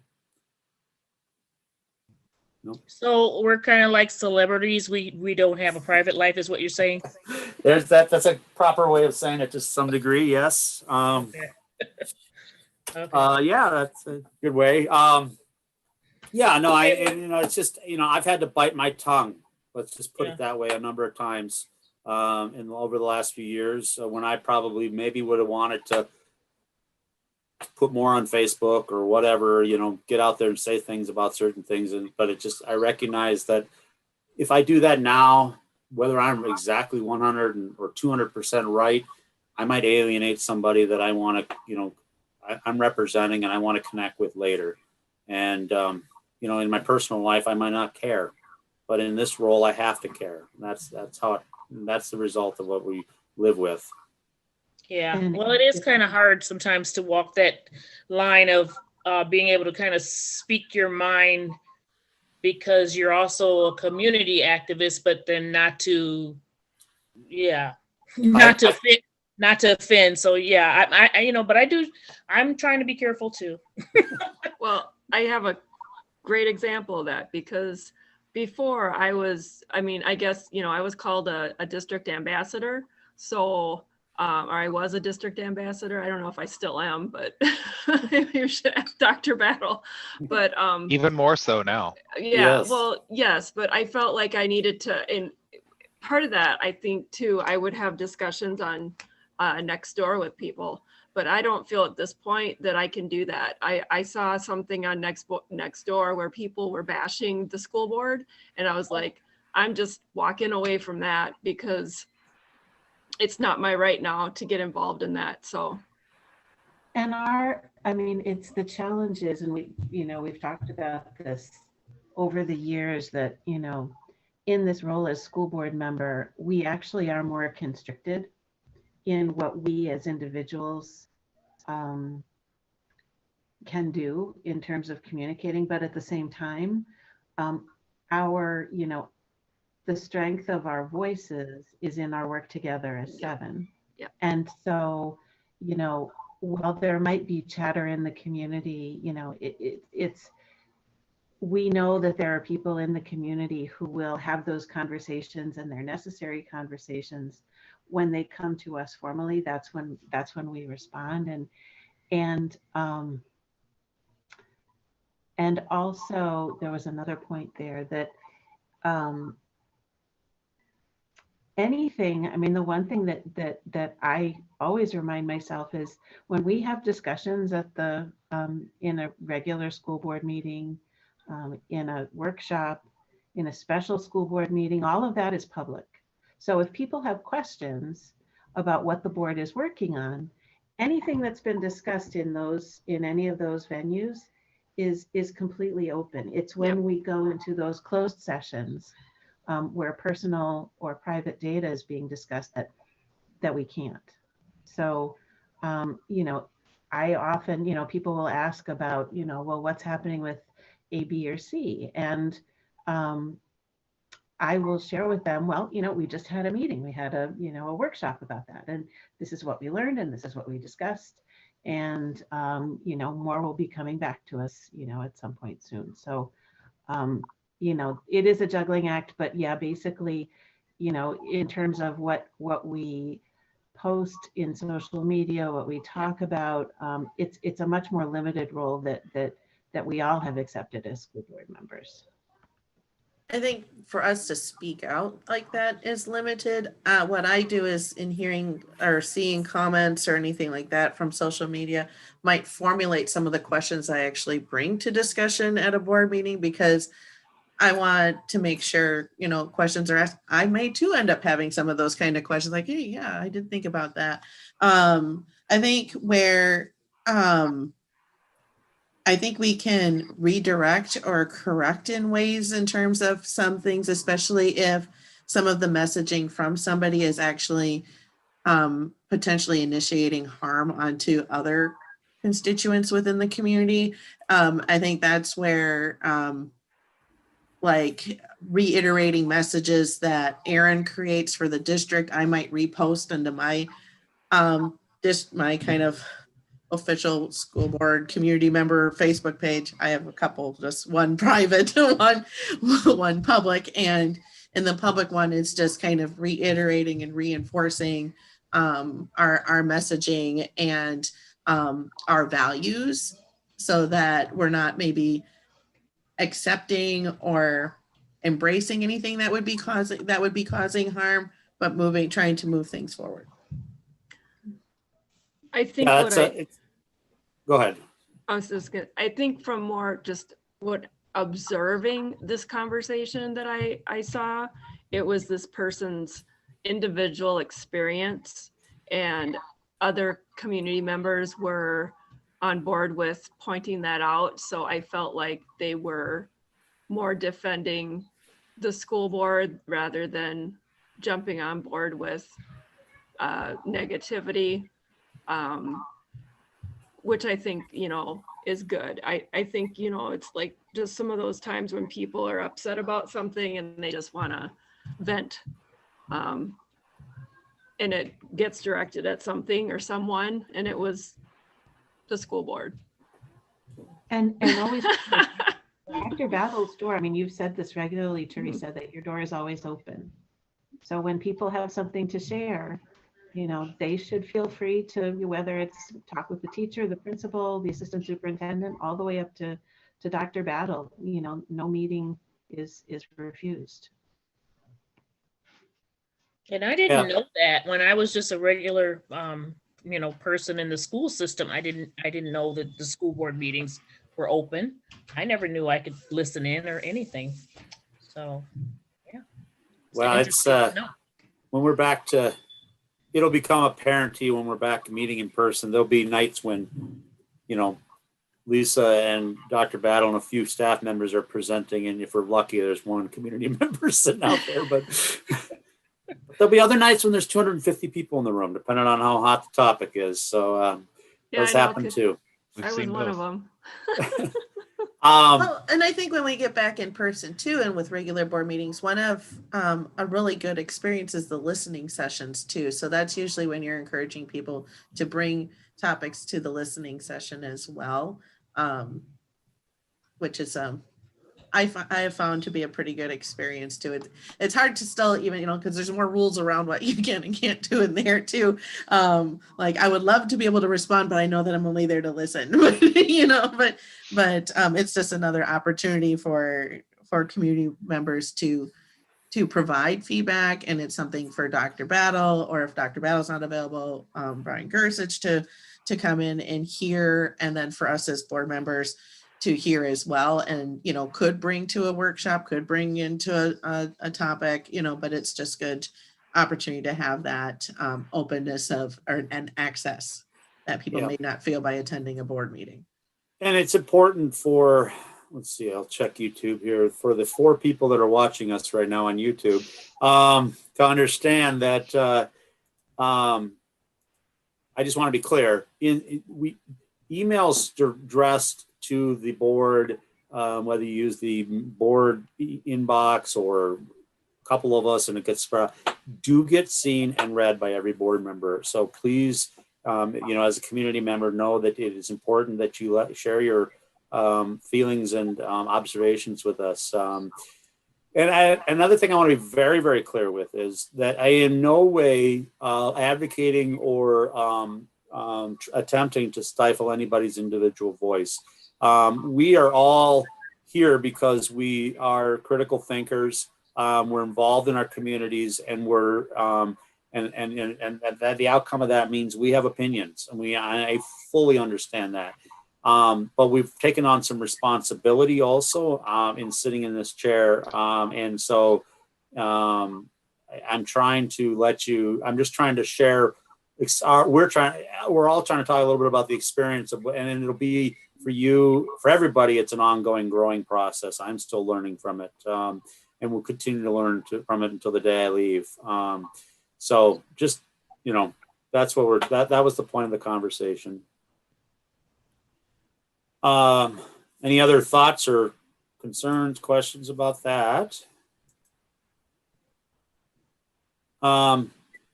There's this point here, talks a little bit again, we kind of touched on a little bit of this, the chair, the role, serves as a liaison between the board and the superintendent, is responsible for sharing information pertaining to board work with all board members on a timely basis. I'm committed to that. Sets the agenda. So do understand, if you weren't aware, there is an officers meeting that occurs, basically there's one officers meeting for every regular meeting or such, or roughly about that. So, and that is attended by Dr. Battle, myself, and Leslie as the vice chair.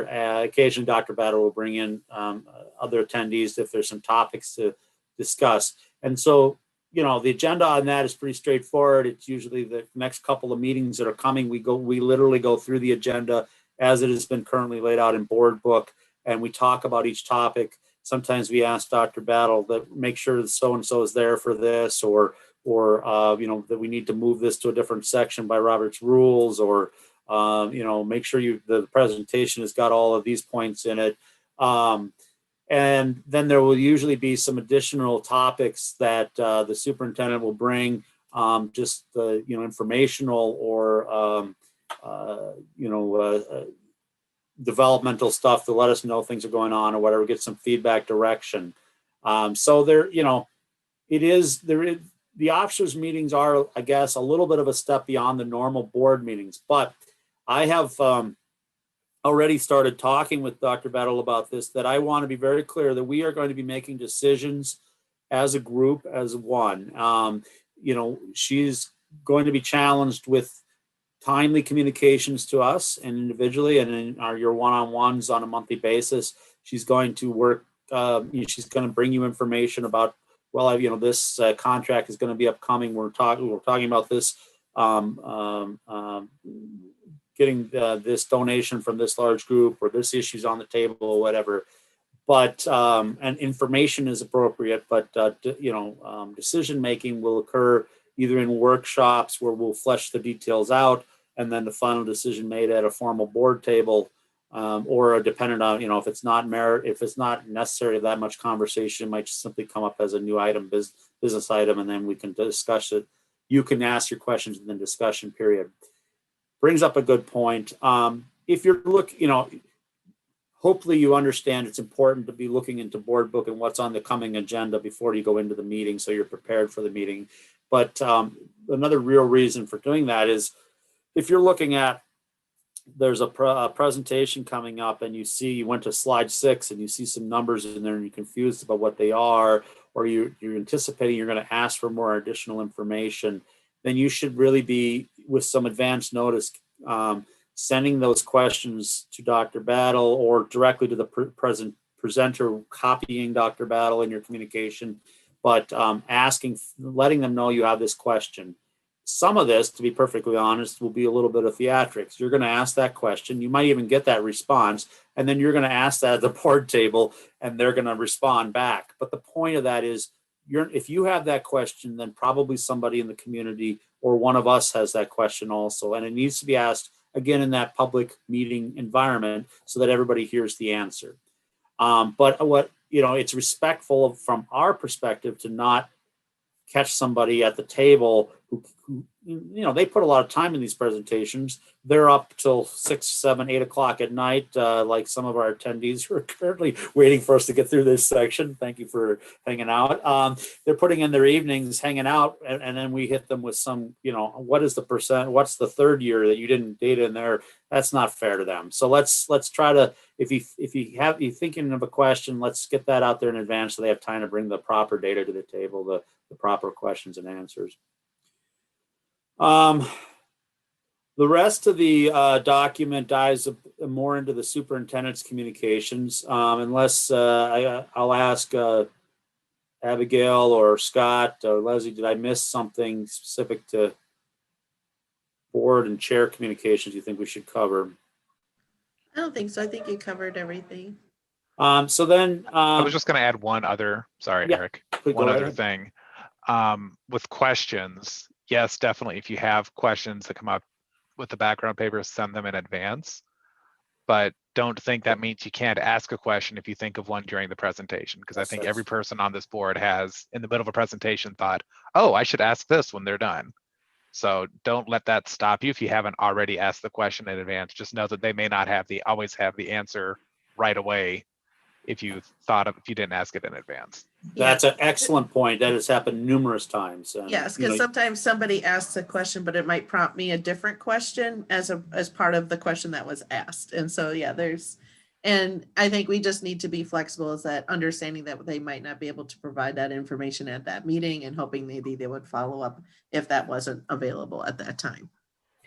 And also being sensitive, you know, asking questions in advance that might be a little more challenging, you know, whether it's in the actual, you know, depth of the information that's required in the response, or maybe you're asking a question, Leslie, like, you know, hearing chatter in the community and you know that this is something that our community is talking about, that's a fair question, right? But you want to make sure to let the presenters know in advance with some of those challenging questions so that they can be prepared and not be surprised, and so that you can arrive prepared to ask those questions.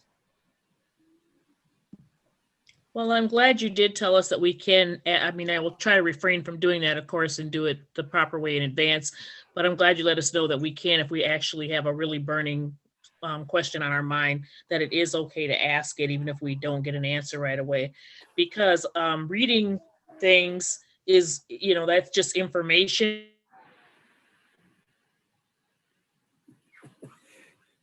Tony, your audio is cut again, but and maybe while we wait for it to cut, maybe it's back, but yeah, absolutely. I feel like I actually are a little remiss, and thank you, Scott, for bringing that up. I should have been clear about that. The discussion time on any motion or informational presentation, wherever that comes to the table, is meant for dialogue with the presenter and discussion and questions. All I am just saying is, if you in advance, when you're reading it, you see something that is pretty detailed and you know that they probably don't have that at their fingertips, give them time to go and research it and have it available. So, okay. Excellent. Like I said, the rest of the document principally touches on the superintendent's, the expectations of the superintendent. And Dr. Battle has been doing a very good job around this stuff, getting us information, regular emails, one-on-one meetings. There's a section here on communication with staff. So let's just touch over that in general terms here. In general, you should, make most of your requests for information or connection with staff through the superintendent. This is not to say that you can't talk to staff members, obviously, but that you shouldn't be going. They have time. They have a finite amount of time in their work week, and their supervisors and ultimately Dr. Battle is managing that expectation on them. And so, if you may think, well, if I go to Stacy Sovine and simply ask for some numbers on employment in this area of the organization, that might seem like a simple request for you, but he might have to then chart 3 or 4 of his people that pulled certain out of different data systems and tie them together. I don't know. The point is, you might have just created a large project for staff members that they weren't prepared to be as part of their day, and you just created a Monday morning drill for them. And we all know how fire drill, and we know how that we love that at our own jobs. So no different than when the president in the corner office would swing by my office and ask for something and never knew exactly what it took to get it done. And drove me nuts. Not in my current employment, but anyway, respect the staff members' time and such. And so start with Dr. Battle. She can work with them and figure out where what's needed and get the reality of that getting that information back to you. One other thing with communicating with staff, and this would include your child's teachers and principals at your schools and such.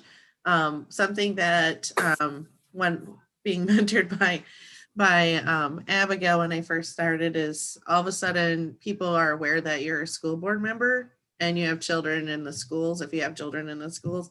And so she coached me, and I want to reiterate to you too, as well, is that when you're going in with your parent hat on, you almost have to announce it. Like, I'm here as like when I go into my daughter's school, I'm Violet's mom, so that they know I'm not board member Chester, unless I'm invited as a member of a school board to be part of the readathon, then I'm there as a school board member, but also happen to be a parent of a child there.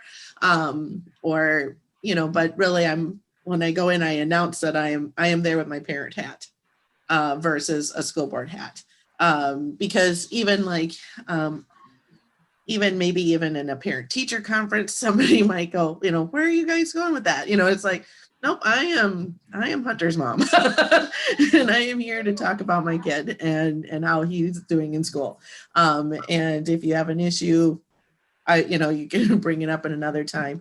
And because we have a district email, any kind of parent communication my parent had is actually coming from my personal email and never from the district email, because that is where it says I'm a director of the board. And my personal email is I'm Hunter and Violet's mom.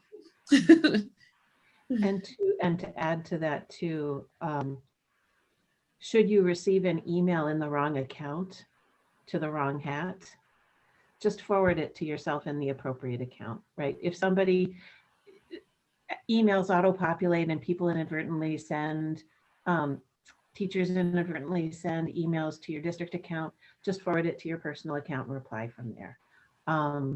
And vice versa. These things happen.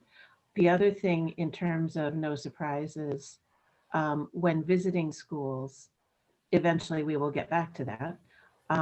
When there's an opportunity to be in the schools, really, our current practice is not only to let Dr. Battle know, but also make sure, sometimes you'll get in, as Leslie mentioned, we get invitations to participate in a readathon.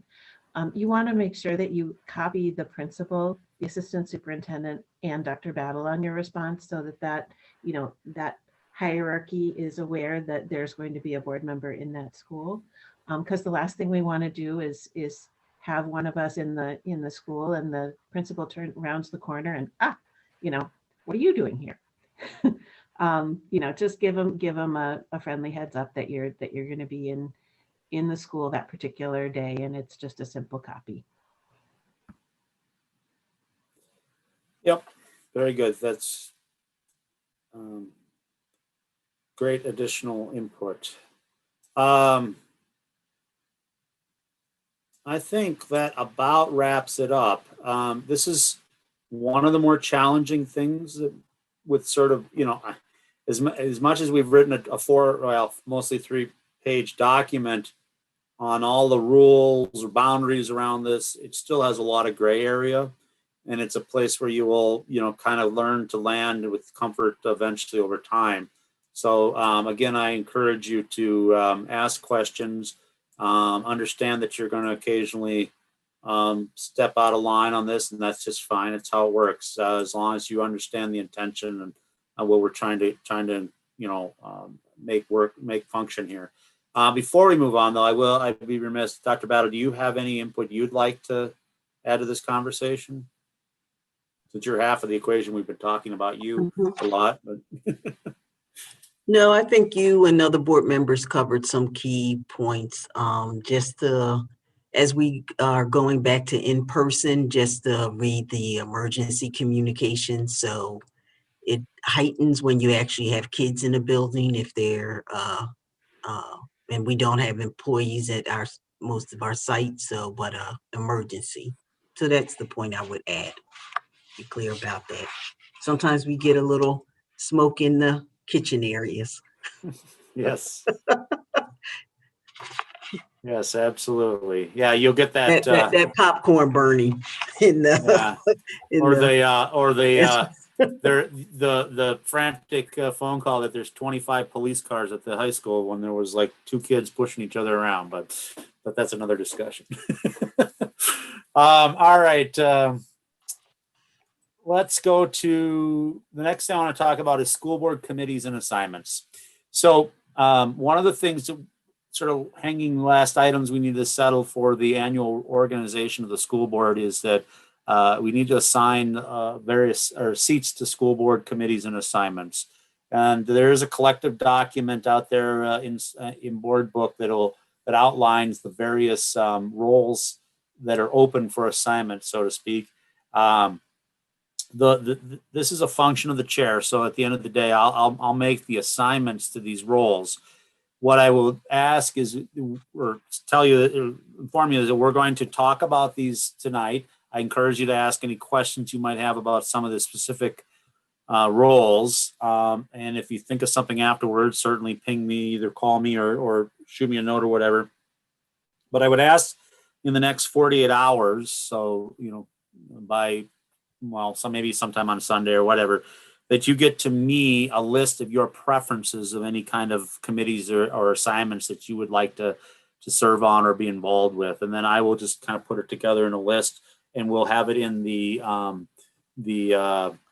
board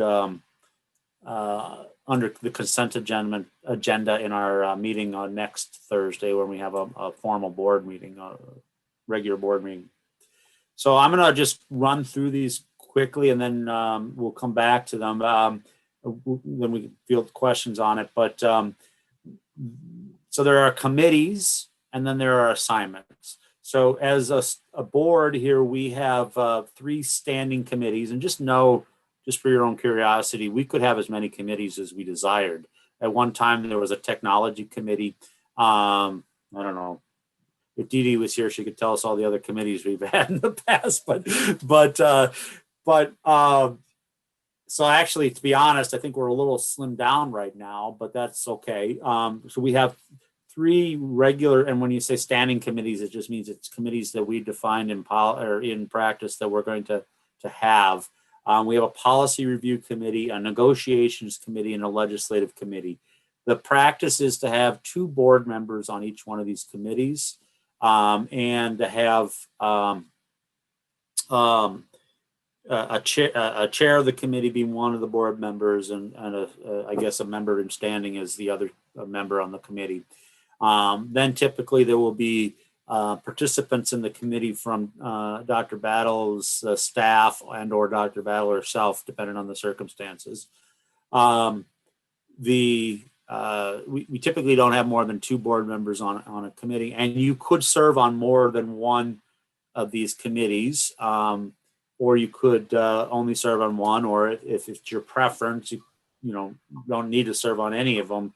I would encourage you to, because these are exposures to. Yeah, go ahead, Evan. Isn't it 2 board members? Well, total of 3, including the chair. That's what I thought. All the committees I've been on have had 2 plus. Oh, you're right. My apologies. Yes, there's a chair and 2. That's correct.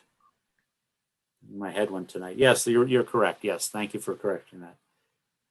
So I'm going to run through these real quick, high view, and then if anybody wants that has served on them, I have served at one time or another on all of these. But policy review. So we have a set of policies out there. Hopefully, you've at least been exposed to where those are. The test, the Scantron test on the true false and ABC choices is going to be later tonight. I'm kidding, but there's a lot of documentation out there under policy. The nice thing about serving on this committee is you end up reading a lot of policies you might not have just naturally sat down and kicked your feet up and read. So, but it literally is what it says, a review committee. So its function is, 1, we have an obligation to regularly reread our policies and review them. There's a cycle, and so they're kind of ranked on, I think there's 2 or 3 statuses, something like that. Some are reviewed, what is it, Leslie, every 2-3 years, something like that?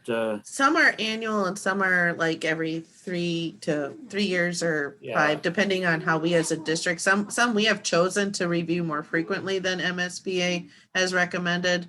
But it's been, there's some that are annually, but then most of them have been like on a 3-year-ish review. So the board's response, one of our defined responsibilities is to write policy. I think that's the statement, or maintain and write policy. We don't technically sit down with a white piece of paper and write a policy typically. As Leslie referred to, the MSBA will give us a template so that most school boards, if you were to bounce around in the state and look at their policies, you're going to find quite a few are the similar designs and purpose that ours are. However, the policy responsibility is owned by us. And at the end of the day, we could write any policy we wanted to. If we went too crazy, we'd probably be challenged in a lawsuit somewhere or somehow.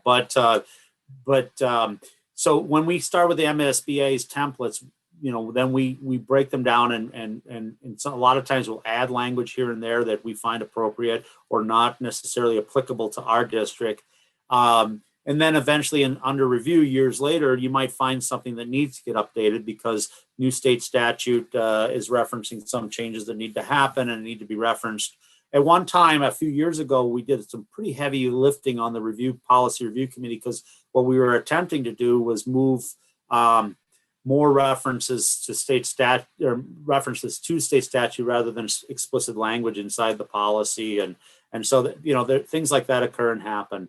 So some of these policy reviews are real functionary, you know, you just go through, yep, looks fine. Maybe we probably should add a period over here or something like that. And some of them are kind of wholesale. We're going to strike a whole section because that's not,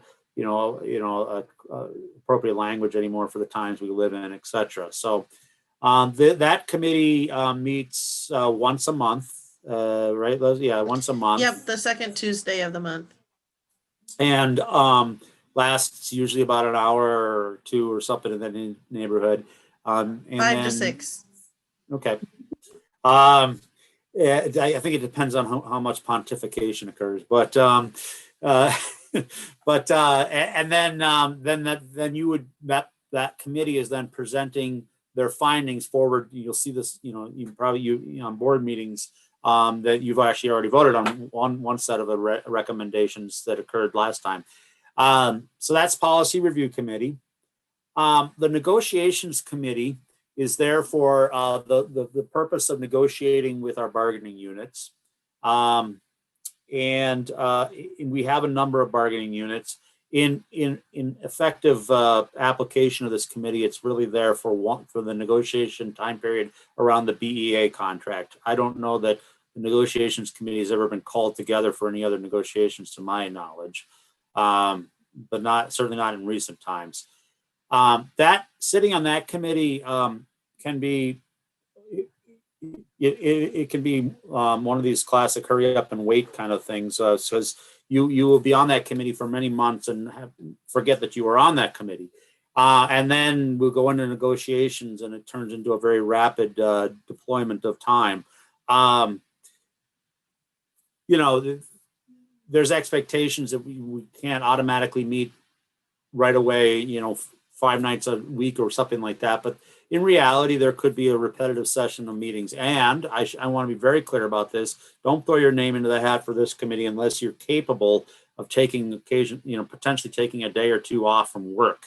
I was on this committee last year and spent a number of days down in St. Paul when we went to mediation, sitting in basically my whole day sitting in a conference room, waiting for the few minutes of conversation that occurred. So, and I just had to put in PTO and take that off from work to do that. So that has to be something you're flexible on, because when if we get to that point in the discussions with the BEA, then you're gonna need to be available for that. So that's negotiations. The legislative committee. Now this is a relatively new, we're a couple years into this committee that used to be something here quite a long time ago that came back, and it is a connection to our legislative peers in the community. And so, I was the chair of this when we founded it. I kind of built it on a three-legged approach, and that is first, it is that connection to the peers. So we invite peers to come. By that I mean state representatives and state senators, and to come and interact, to meet with us. They get an opportunity to introduce themselves, talk a little bit about their agendas. They get a chance to communicate, and it'll be interesting because you'll hear that they often come. You can tell they were waiting for a chance to say this. I had a constituent tell me this, and then you'll say, well, God bless your constituent, but they're completely wrong about that, or whatever. And you can set the table straight, or maybe they're right. I don't know, but the point is, it's an opportunity to converse and make connection with our peers in the elective community. The second leg of this is the legislative community is responsible for this board's legislative platform, so to speak. So we typically take some variation of the MSBA and the AMSD platforms and merge and meld and whatever, and this is what we communicate to legislators. We might send to St. Paul. We give out to the community. These are things that we hope that as they're meeting in St. Paul, they're making a priority around education as it impacts us. Typically, that means we were asking for them to spend a little bit more money in the funding, but there are other priorities that come through there. And the third part of the committee and that I originally laid out, and the purpose of the committee can grow and change as different people take chair positions on it. But the third I had laid out originally was it should be a landing spot for any kind of hot button legislative conversations that need to come back to the board. And it should be a starting point, an input point. So if they're talking about potentially doing a one-time, lump form of money for safety purposes, or maybe doing some special rules around, usage of gender usage of bathrooms or something like that. This should be the place where it starts the conversation with this board. It allows the peers to bring that to us. We talk a little bit about, because we would anticipate you have a pretty good idea where the board is. You would entertain their perspective. You would ask appropriate questions or whatever. And if it deemed necessary, then we would gather as a workshop. You would bring it to a workshop where we can discuss it as a whole board. So Scott, you've been working on this committee here recently. Do you have any other perspective or input on it? Nope, I think that's a very good summary. We recently had many of our recently elected or re-elected legislators attend our last two meetings. So that's been good to have them, and we'll see what happens moving forward. But it's been a good group to be a part of. I enjoy it. This is another one that meets for the most part once a month. Right. So it requires time. Yes. Yeah, the only other thing I would add too is that I know that I think Scott and Eric and I were the first people on the committee 2 years ago too, and some of it was in response to some of the budget cuts and financial challenges we were having, and hearing from community members. It's like, how do I talk to my legislator? How can we, because there's so much that's only within the control of us as a board and a district. A lot really relies on state and federal decisions too, in terms of how much is allocated. And so how do we can challenge our community members to speak to their legislators to move change too, that some of our other neighboring districts have active legislative committees already doing that on the Hill. And so this was our opportunity to create that here in this community too. That's a really good point. I think we were hearing from some of our legislators that they were hearing more from other neighboring districts that did have some version of a legislative committee. They weren't hearing from us as frequently. And so that was also part of the reason why this group was created initially, was to make sure that our legislators were hearing our voice and that there was an avenue there for that communication. Excellent. And then the fourth committee is listed as a committee of the whole. What that means is it actually does not require for anybody to sign up for it. So you would not put this on your list of options. It's a committee that we meet, that we bring for. We as a group meet as a whole. So you'll see it in the at board meetings on the evening when we have a board meeting. It used to be a standing committee where we had 3 board members on it. Frankly, it was often something that a lot of people kind of went after, because it is where you learn about, where the rubber meets the road. It's where we get reports on, the education gap, and reports on the results of map testing, the reports on, a lot of statistical information around the district. That's recognition of the fact that it really was something that everybody needed on this board needed exposure to, is why we moved it to a committee of the whole. All right, so those are the committees. Again, I'd be looking for 3 members for each one. The first for policy, negotiations, and legislative. Board assignments. These again are categorized by level of commitment required. So some take a little bit more time, some don't take as much time. So level 1, monthly meetings to attend, and there's some preparation and follow-up as required.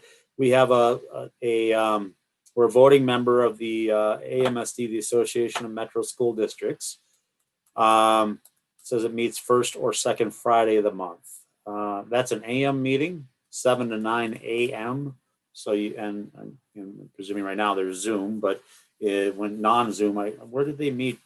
Does anybody know, Abigail? Isn't it Roseville? Rose? Right Yeah, it might have near been. Roseville. Okay. It's outside. And usually breakfast is served. So it's the Quorum Education Center, which is, yeah, it is Roseville. Okay. Yeah. Burnsville Chamber of Commerce Policy Committee. We have an ex officio member seat in that, which means we're non-voting. That meets second Friday of the month. Again, that's an AM meeting, 8 to 9 a.m. So you'd need to be able to have a work schedule that's flexible for that also. We are also a member of School District 917.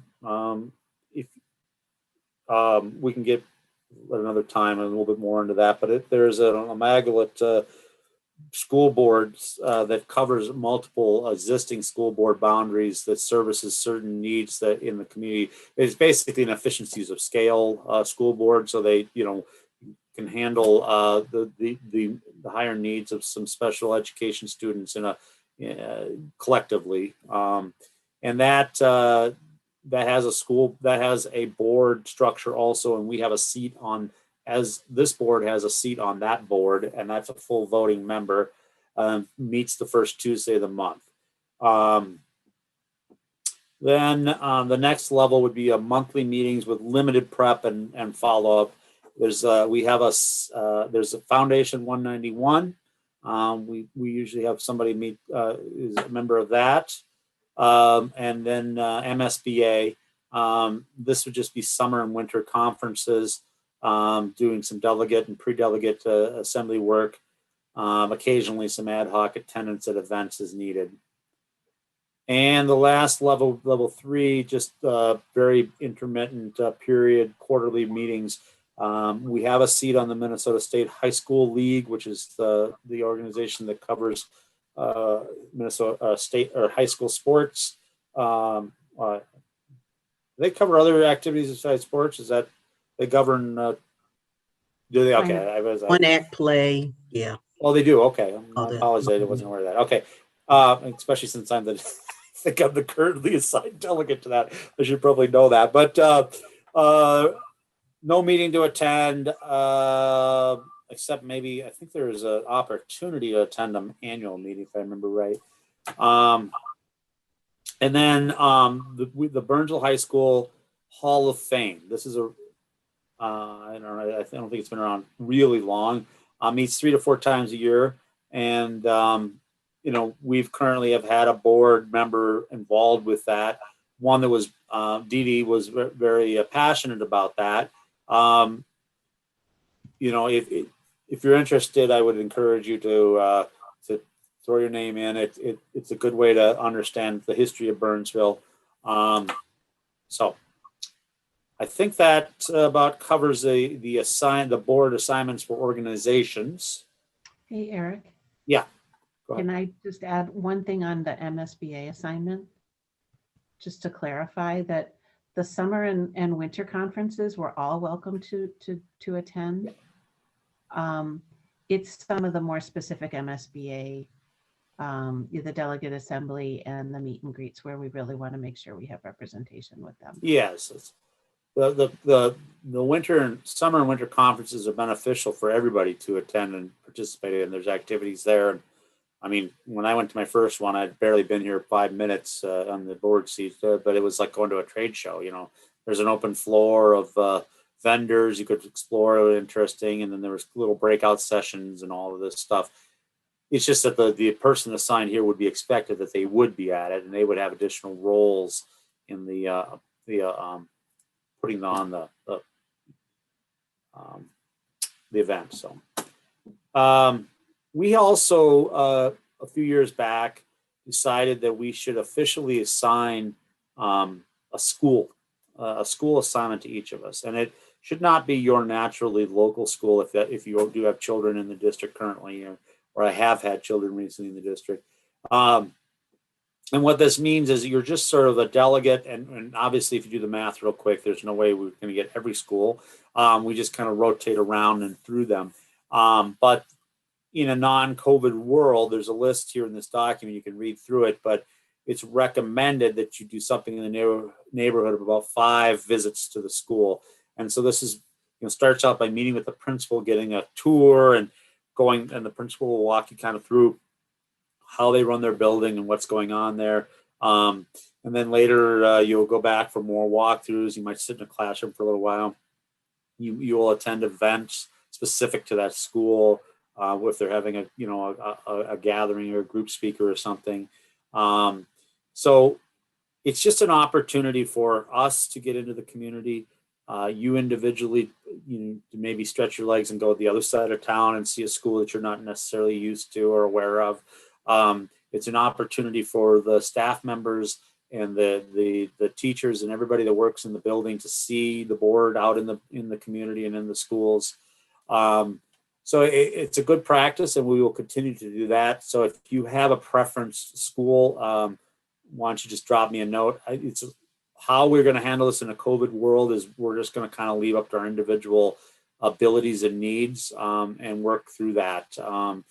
And so, and it's not like I don't want you to look at it and say, oh, geez, I got to get there 5 times, tasks or something like that. It's your objective here is to enjoy the time and make it an opportunity for both parties. So find the best way to benefit from this.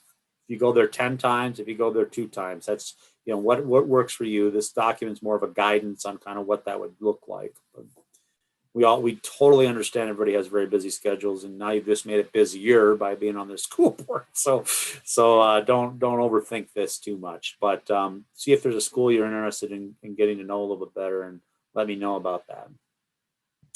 I have a question about that. So when we visit these schools, are we reporting anything back, or we're just there just to kind of show that we're representing the school board and we're just looking?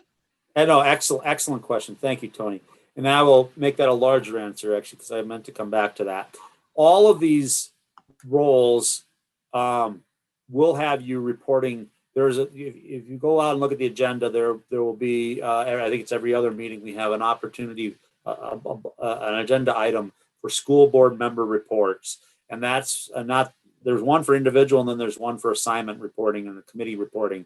And that's when you will say, I'll ask, is there anything, from the policy review committee? The chair then would have just a summation of what was reviewed at the last meeting. It might occasionally be 2 meetings occurred since the last time we talked about it, but, just whatever had occurred since you last reported to the board.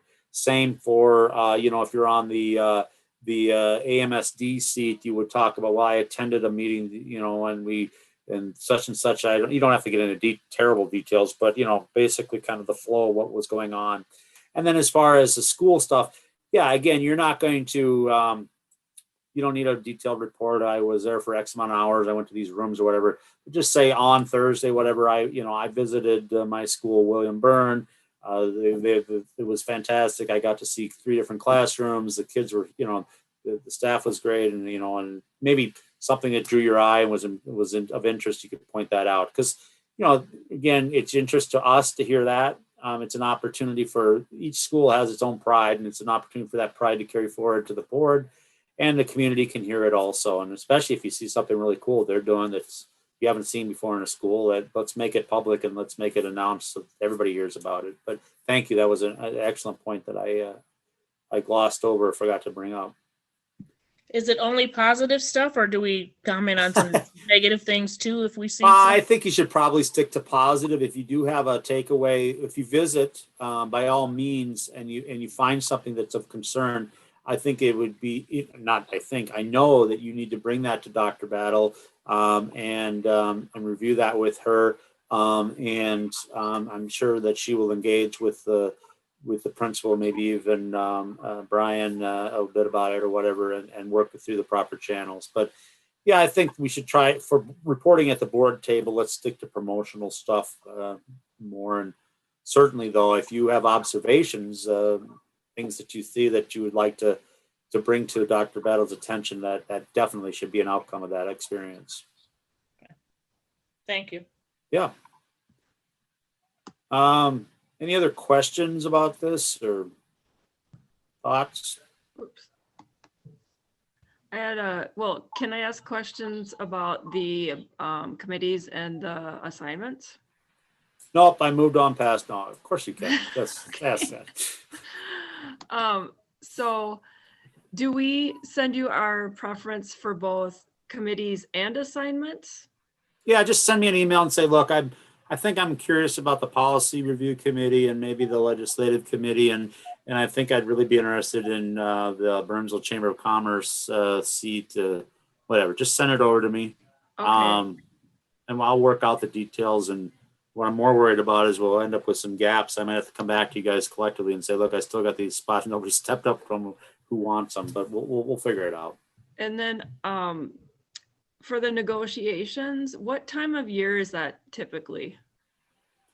Well, typically is an interesting word choice of words. When is the official? I forget, because we never start when we can officially start. Does anybody remember, Abigail? It starts when we receive Yeah. notice from the BEA that they're ready. Well, I was gonna get to that. What I mean is there is a date when we could start, right? But when's But it the never- actual? Yeah, but when it does never actually is that start? date. The Right. BEA comes because Stacy usually puts notice to them that we're ready to go at some point, and then we wait a while and they come back and say they're ready to go. And that, when in reality, what does that typically start? Do you remember when? The last time it was like September, maybe. Yeah, the earliest that it's ever been, I think, might have been June or July. But, summertime is typically not a time to start. No. The Because contract generally goes July 1st of 1 year to June 30th, 2 years later, right? Each of the bargaining units comes forward when they're ready. So you'll hear more largely from the BEA, but we also have the principals, the admin era, custodians, food service, so there's several bargaining units. Some require maybe a little less work in terms of review and negotiation, but all of them usually come forward with they're ready to start making a presentation of their recommendations or requirements. But So the current contract ends this June. So we think it's September though? Yeah, we've always gone beyond the term of the contract by the time we're negotiating. But yes, starting in the school year, correct. And what is like the estimate of like the longest amount of time you would suspect putting into that committee? It's a commitment, and it's an unknown commitment. Sometimes it can be shorter, sometimes it can be longer. It's hard to know year to year. Mm-hmm. Are those like where those talks can go until like late because of just the back and forth, like, okay. Yeah, that's a good point. The individual meetings can be 5 minutes. I don't know, not 5 minutes, 15, 20 minutes, because you just both showed up and presented your counterpoint, and you adjourn and go home. And it could also be a case where you're sitting there for 5 hours. You just don't not know going into it. Okay. Just trying to get the details so I can That's fair. Make a decision. That's why we're having this. Also knowing going into negotiations too, the whole school board has some information sharing that happens usually in closed session. The negotiations committee will come back to inform us as whole board members as well. So I think, there's a few people that are doing more of the strenuous work on behalf of the board as participants, but we as a whole board are being informed and during this whole process too, and having kind of extensions onto our school board meetings. Usually we're adjourning from a school board meeting to a closed session to get an update. And that's actually one thing I want to point out, the negotiations committee. So just because I realize this now as we're talking about it. So policy and legislative, you're going to really interact with each other. There's going to be a lot of conversation, and your input's going to be is going to be needed and impactful. Negotiations, frankly, as a board member, most of what you do is sit there stone-faced and listen to the other side talk to you.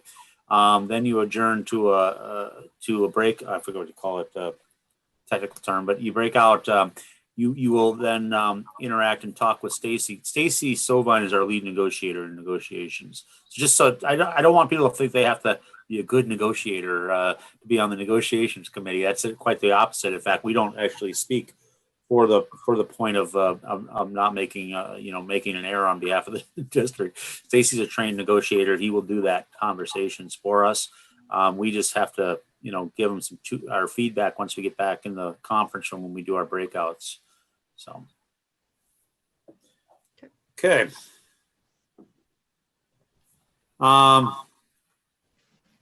Sue has her hand up. Oh, go ahead. I'm sorry, Sue.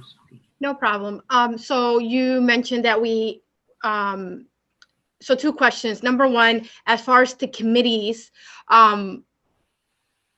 you said we can always add more committees. Do you have examples of what maybe those other committees might be? I mean, or usually have, like, what are other ideas of committees, I guess?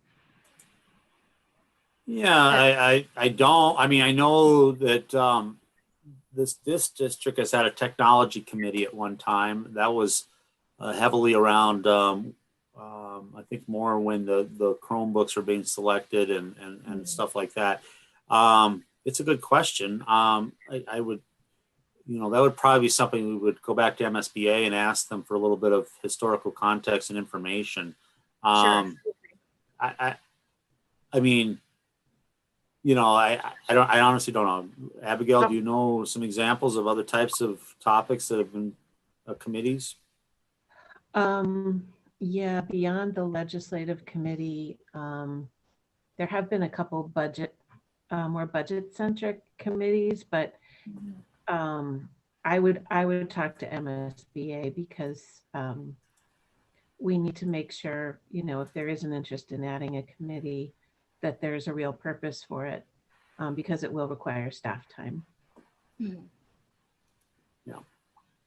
And that it's not beyond so a budget committee really doesn't make a whole lot of sense depending on what its focus is, because we as a board already make those decisions. So I would definitely talk to MSBA. Okay, and then go ahead. yes, I can hear. And then as far as the board assignments, a lot of the organizations that are listed seems like are somewhat in the realm of education. Has there been other assignments like within a community to possibly add on to that? Whether it's just another way to reach out to community members, whether it's like through a mosque or having an assignment there or whatever the case might be, because a lot of our students, I would say, go to our local mosques, and especially on the weekends, they're taking, classes there also. So that's kind of the Burnsville Leadership Group. Okay. That's kind of the big umbrella for where community leaders get together to work together. There had been one other appointment, the Burnsville Promise, but that group no longer exists. So yeah, it's all education focused. I think Sue, I think you bring a very good point. I mean, what you see here is a legacy of stuff developed over time, and it's for the most part, it's stuff that was kind of offered to us. We would like the 191's input on this so that we have a seat available for you, or something like that, opposed to us going out and saying we would like to be involved in these conversations. So we can, continue to discuss and entertain that. I don't know that we're prepared to tackle something like that immediately, but what I would say though is there are opportunities again for, so we have the official committee assignment time when you do as a board member reports, and then the other cycle is just regular board member reports, where often board members might say, I read at a classroom here, or I attended this thing or whatever. And if you're attending some other event in the community or whatever as a board member, that would be an excellent time to bring that forward and discuss it and report it to the board and to the community. Just encourage you to remind you that if you are going to go out and you're going to put your name badge on, you're going to be a board member, to let Dr. Battle and myself know that you're doing that, just so we're aware that you're not keeping tabs on you, but that we're aware of that's happening. But Agree. All right. Yeah, and Dr. Battle does do, I'm going to speak, I'm sorry, I'm speaking on your behalf. But she's actively engaged in the community, part of the Burnsville Chamber, but also engaged with the Savage Chamber, and the mayor of Savage, and doing different community relations as well, that extends beyond education, but as representative of education in this community. I don't know if that summed you up well. Good job, Director Chester. So I should be sending you my pick in regards to committee and also assignment, right? It's not either or. yeah, oh, absolutely. No, like I said, you could even, my first year on the board, I was on 2 of these committees. So, I mean, that's entirely possible. Look at your own self-interest, your timing commitment. Don't try to drink the whole fire hose your first year on the board either. At some point you should probably sit on all of these committees during your exposure. Not probably, you definitely should. It will make you a better board member. It will make you a better participant and a community member, but don't do it all at once, or plan on doing it all at once either. So. All right. Do we have any other questions or comments? If I may, I'm just going to put in a plug, even though I've really enjoyed being on it for the last 2 years. I also, just given what was just said about important for everybody to have an opportunity, Foundation 191 has been one of my assignments the last 2 years since I joined the board. And it's a group that I think went through some struggles before I joined the board, and over the last probably 3 or 4 years has really grown by leaps and bounds. They do offer a lot of grants for our teachers, and they also do a lot of fundraising for scholarships for our students. They meet once a month. It's been a little bit of a challenging year this year because they typically have an annual fundraising gala in February, which obviously is not going to be happening in person this year. So they're right now still kind of looking at other COVID-friendly fundraiser type options for this year, but that would be something that I plan on having it on my list, but I'm also very okay if someone who has not done it before wants to do it this year. I think it's well worth your time and your energy to get involved with that group. And what's it called again? It's Foundation 191. It's in that Okay. level 2 category. Okay. All right, good. Well, that was exhaustive that we went over all of that, but it was actually, I tell you, it's far more information. My first time around, I not keep banging on the people that went before us, but the first time around, I remember just getting an email saying, which ones do you want? And I didn't know anything about them. So hopefully the goal here was to give you some feeling on what's involved timing wise and what the roles are, so you can make a more informed selection. All right, we are going to move now away from board development. I'm just going to close with one last comment. Always, my door is open. If you have any questions about any of the stuff we've talked about, secondary thoughts, peripheral thoughts that came up out of it, situational thoughts, call me, email me to arrange to call me, text me, whatever you need to do. I'm available. Let's talk. Let's get a coffee, whatever you want to do. Okay. So we're now going to move to pathway development and partnerships. So I asked for this to be put into this conversation for a couple of reasons. As a board member, when I first came in, I knew nothing about pathways. My kids are little, and that's changing now even for the littles, but at the time definitely was something that was outside my scope of involvement in the district, and was blown away by what I saw was going on with pathways and what was, where we were headed with this idea. I'm still continuing to be very excited and very interested in what's where we're going to go with this. COVID came along this last year. It has put a lot of dampers on a lot of plans. I know things have been impacted across the district, including, I believe, some of the development that we planned on, and timing wise, at least.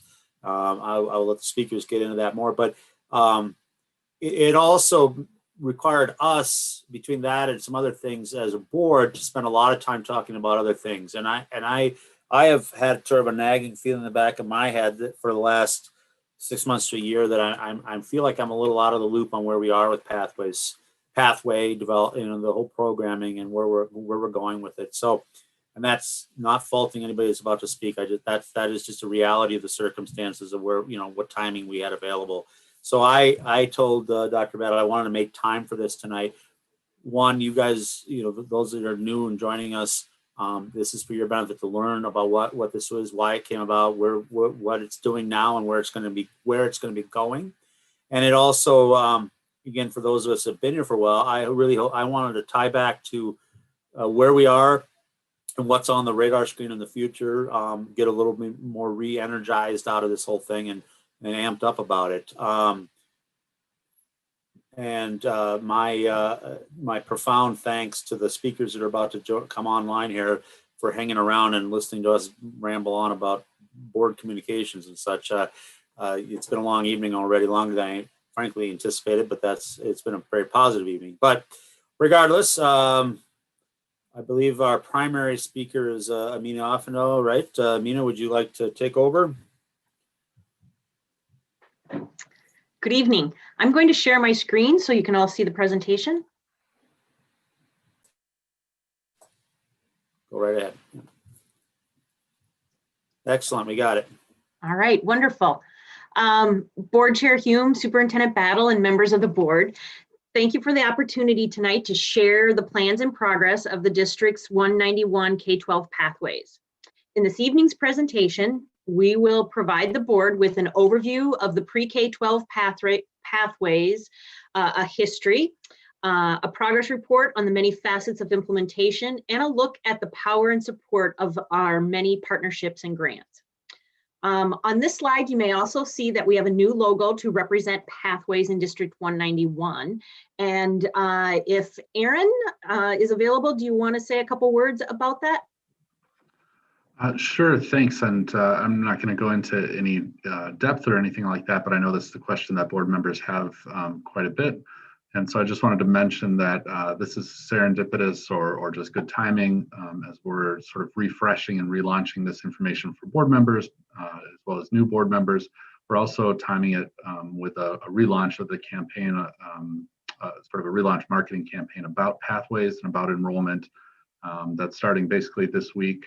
Will include introductory, things like postcards, social media ads. We have a handful of information night events coming up in February around pathways and around for each of our schools as well, virtual events. So that is planning that's in the works, and you can watch for that, and parents should see information coming soon as well. Thanks. Thanks, Aaron. The intent of the pathways pre-K-12 is to create this comprehensive pathway for students beginning in pre-K and K, and it will serve as a guide to graduation and beyond. The intent is that we want to encourage students to explore many topics and content, and then dig deeply into those things that seem to spark their passions. At all levels, students will participate in an articulated learning experience, building their skills, both soft skills such as time management and collaboration, perseverance. They'll develop those skills side by side with the technical skills of writing, reading for information, mathematics, science, and social studies. Along the way, students will develop knowledge and background in many career possibilities. I would invite Kathy Funston to share us a little history of the origin of the pathways. Thanks, Amina. Good evening, Chair Miller, directors, and Dr. Battle. Vision 191 in 2015 was our referendum that truly launched our pathway model, and then really everything that we're going to be talking about tonight. So it's a great opportunity to revisit this. So in 2015, we did have a referendum, and if I'm not mistaken, this was unanimously passed in every precinct in our district. And so we had 64 million that was for buildings, and then 25 million over a 10-year period for technology. And so for the buildings, a lot of our elementary schools received secure access entry updates, and then 150,000 square feet was put onto the high school to accommodate the new high school with a comprehensive 9 through 12 program. And then Erin, if you can just click the, there we go. So part of the referendum allowed for flexible classrooms, and these classrooms encourage project-based learning, teamwork, personalization. They're great learning environments for our students, and then also incorporating all of the technology that was part of this levy referendum. Next slide, and the next slide. So you can see from the elementary to the high school, our kids are getting a lot of technology, innovative programming that we just would not have been able to provide without the support of our community. And then finally, this last picture you see, we also were able to put in innovative technologies that created the relevant learning tied to future careers, and then also meeting the needs of that workforce and being able to partner with our community to help our learners learn. And so all of this combined really led to our mission of future ready and community strong. Next slide, Erin. Thanks. So as part of Vision 191, we were able to reimagine our high school programming, primarily because we were moving from a 10 through 12th grade senior high to a 9 through 12th grade comprehensive high school where all of our students would be on the same campus at one time. And honestly, it would have been very easy just to create a traditional high school, the same high school that you see in any one of our neighboring districts. And instead, of course, we took the hard path, but we took the right path. And so at that time, career pathways were just emerging nationwide. Really, no one was doing this in Minnesota. There was an academy model that 3 high schools in the state of Minnesota were doing, and none of them close to us. Minnetonka and Bloomington were the closest, but their model was very different, and it did not meet the learning needs of all students on campus and provide opportunity for all. So as we were looking at our model, lots of research, lots of input, we really reached out to our community, our parents, our students, our staff, our business community to get input on what really we needed to provide for our community. And so we started off by looking at what's already in existence. And this is a model, but you probably recognize this. This is our career wheel or our pathway career field model that's in our course catalog for our students at the high school. And this is a very similar model to what our post-secondary colleges use for career and technical education programs. We really thought that by keeping language simple and using a model that our post-secondary institutions would understand, we wouldn't have to translate the Burnsville model to any of our post-secondaries, and it would be seamless for our students leaving Burnsville, going into post-secondary, which we advocate for all of our students, some type of post-secondary training, and we wouldn't have to make that transition for them. It really would be seamless. So we surveyed our staff to find out about their interests, their talents, other certifications that they may have, and then we developed 14 pathways that fall underneath those 4 broad career fields. And I do encourage you to look at the course catalog, take a peek. The communications department has done a wonderful job of really taking these 2 pages and explaining what that model is very well. There's also a video on our website that is perfect to explain what that model is for our staff and our community. So our pathways all for our students, and I do have 5, there are more, but directly tied to the pathways, 5 industry certifications. These are certifications that students can take and go directly into the workforce. And just a couple I will share is we have our certified nursing assistant. Our students at 16, they can earn their certified nursing assistant and begin working in a clinic or a nursing home. Our EMTs, this is not available to them until they're 18, but just this past year, we had 2 students earn their EMT, and they are able to work with our fire department who is desperate to hire them. And in our culinary pathway, all of our students earn ServSafe, which is the entree certification for anything to do in the hospitality industry in restaurant service. So we provide these already for our students before they ever leave. And it's just that one leg up that they get as they are going into whatever career they want to explore once they leave us. Our pathways also offer our students 24 college courses. That does not include our college in the schools programs or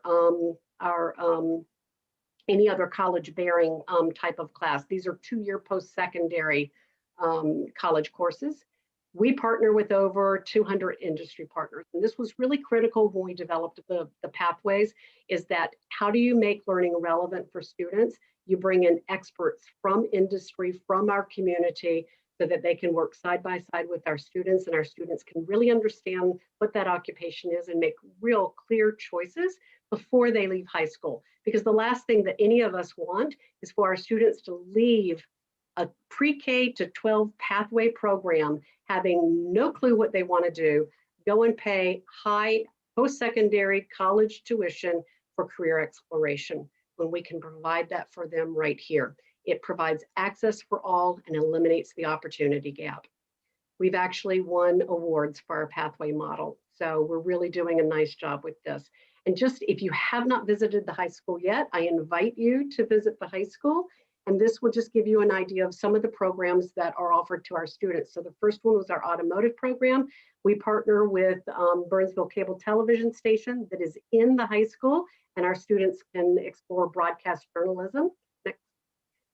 We work with our neighbors across the hill at Bosch, and these are engineering students working on an engineering project. Next slide. Our culinary students work in our kitchen. And an example of finding the talents of staff, one of our English teachers was also a certified chef. We never knew that.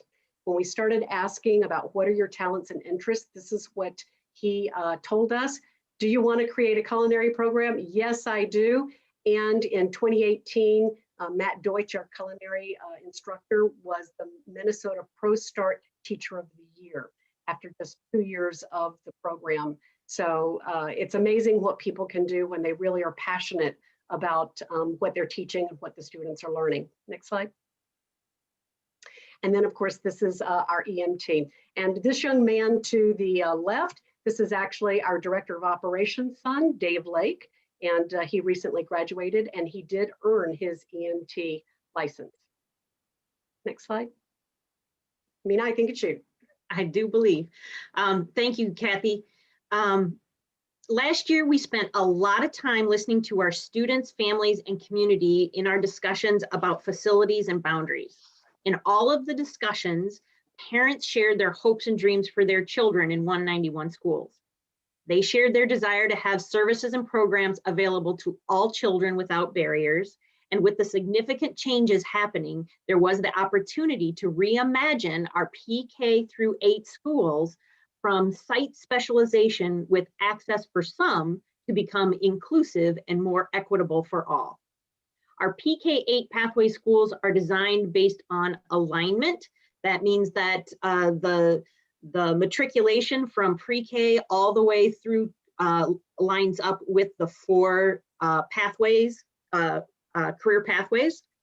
And the alignment is we take the 4 pathways and we back map them from the 4 career fields to determine what the experience would be of each of the career fields would look like for a 7th grader in middle school, or a 3rd grader, or even, as Cindy Check shared with us last week, our youngest learners in pre-K. That all of them can have experiences that allow them to explore all 4 of those pathways as their part of their careers in school. The key values for our pathway schools is equity, access, and rigor, creating high expectations with rigorous instruction that's accessible to students at every site. Parents and families, I will tell you, were not shy in telling us what they wanted for their children. They wanted programming and access for all students in advanced learning programming and opportunities. They wanted a clear connection between each grade level so that they knew what was coming next for their children, and a transition for each level. So a transition from elementary to middle, and a transition from middle to high school, and from high school to post-secondary options that they may have. And they wanted that transition to really be supportive all the way across. They wanted to see some of their cherished programming restored, because with a lot of budget cuts over the years, we had there were pieces that were missing for parents that they really cared about. And overall, too, as we talked about budget in our conversations last year, they did want us to be fiscally responsible. So using these 3 things as a guide, we developed a 3-year implementation plan. We wanted to be sure that in the midst of budgeting and accountability, that we were actually utilizing the assets we already had available for innovation and to sustain our programming. And with the idea of sustainability, we were able to look at multiple funding sources, most with specific or limited scope, to build in the areas that we're sharing with you tonight. And these are, many of them are reoccurring sources. Most of them are reoccurring sources, so that we can count on those funds from year to year, not like limited, like we're only going to have them for 2 years. We really wanted to look at long-term sustainability. So as we look at the progress report for year 1, like many other things in our lives, please know that the plans have been challenged with 12 months of the COVID pandemic. And while some of the things resulting from the pandemic are very limiting, we continue to move forward with building the structures for the pathway schools.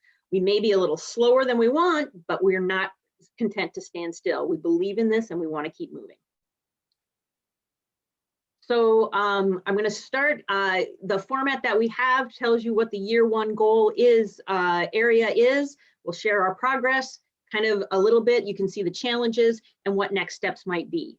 So the first one is the advanced learning specialist for each elementary site. We have them in place.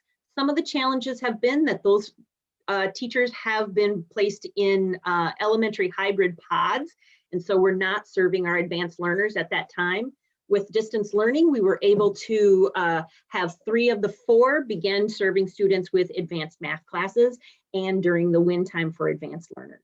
This is after they had gone through and done identification and evaluation of over 1,500 students based on multiple data points, not a single test score, but on multiple data points. The idea is how do we ensure that there are no barriers for students to participate in advanced learning in different areas. The second piece for advanced learning is a real kickoff to some of the work that we want to do with STEM, as well as with our advanced learners, and that's the Universal Plus grant for gifted and talented computer science. And while it may sound like we're going to identify some key students and give them the opportunity to participate in this computer science piece, it is targeted towards all 2nd graders. So all 2nd graders will be participating in this coding opportunity as a result of this grant, along with teacher support and training. We also have been working on the grade 5 instrumental music, and these are some of the things that John Bonneville has been working, one with the Universal Plus grant, and he sends his regrets, but as the hour became later, he needed to leave to attend his daughter's 18th birthday. The grade 5 instrumental music being led by John is being developed as to a program, would have been implemented this fall, but in this case, it will be implemented next fall because of the COVID. He is also working on that articulation, that mapping from the 4 career pathways all the way down to pre-K, so that we have that as a completed document. He is also working with the Universal Plus grant with the digital learning and design and coding, making sure that all of those second graders partake in that particular training starting this month. As students have been in distance learning after the winter break, they are all participating in that coding coursework, and that will continue even when we go back to in person. We also wanted to expand and use the maker spaces. However, because of the health and security protocols, we aren't able to access those in a way that allows us to do that, including the fact that our digital learning specialists are also teaching in classroom pods.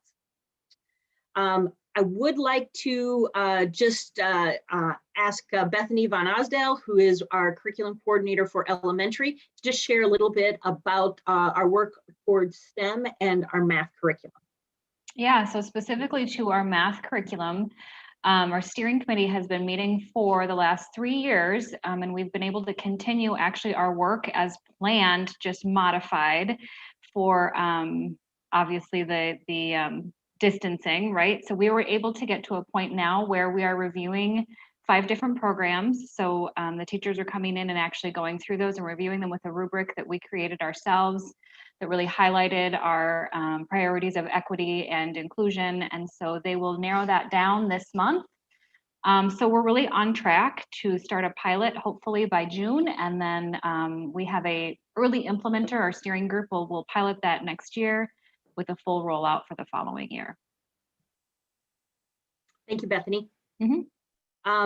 The next piece, we have had so much happening at our middle schools this year, and I just want to say that the collaboration and alignment between the 2 middle school principals, Angie Pohl and Erica Nesvig, really has led, in spite of the limitations of COVID, to move forward with that vision of a 21st century middle school, and really working towards that implementation.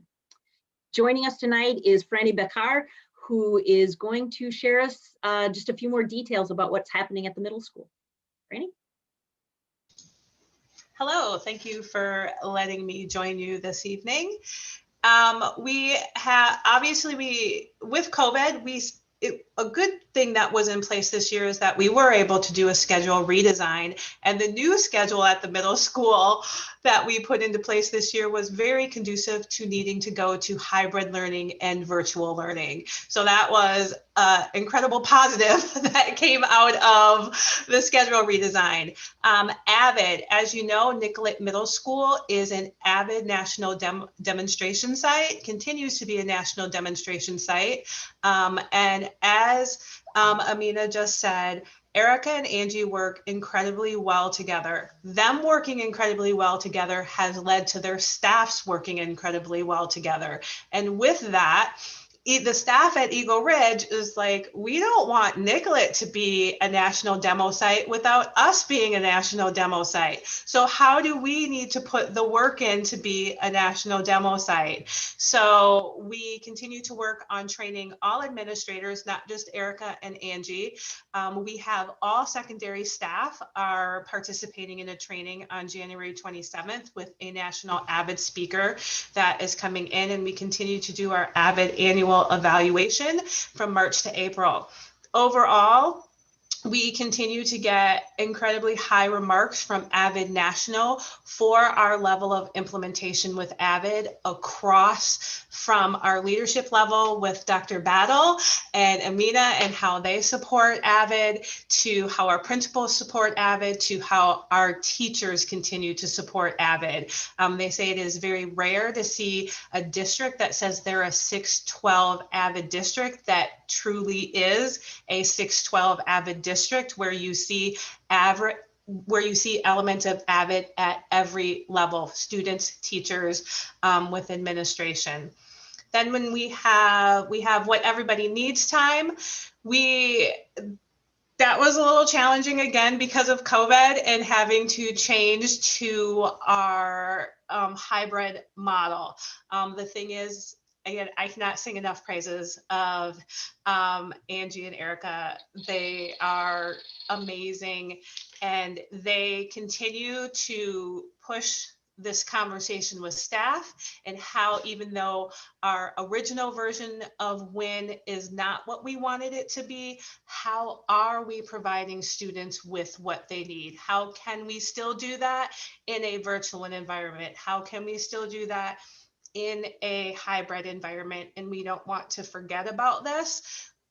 Because we will be going back to face-to-face, and we can be using this year to establish the base pieces of what that would look like and establish steps from which we can grow next year.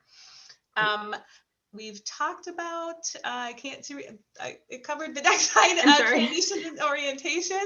We had web, which again, they've done an excellent job. Web is supposed to be face-to-face.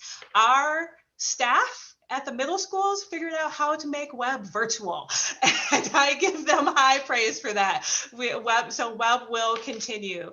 My colleagues, Maria Argo and Janet, are in charge of working with social emotional learning, and with the new schedule that was brought into the middle schools, social emotional learning lessons happen during advisory.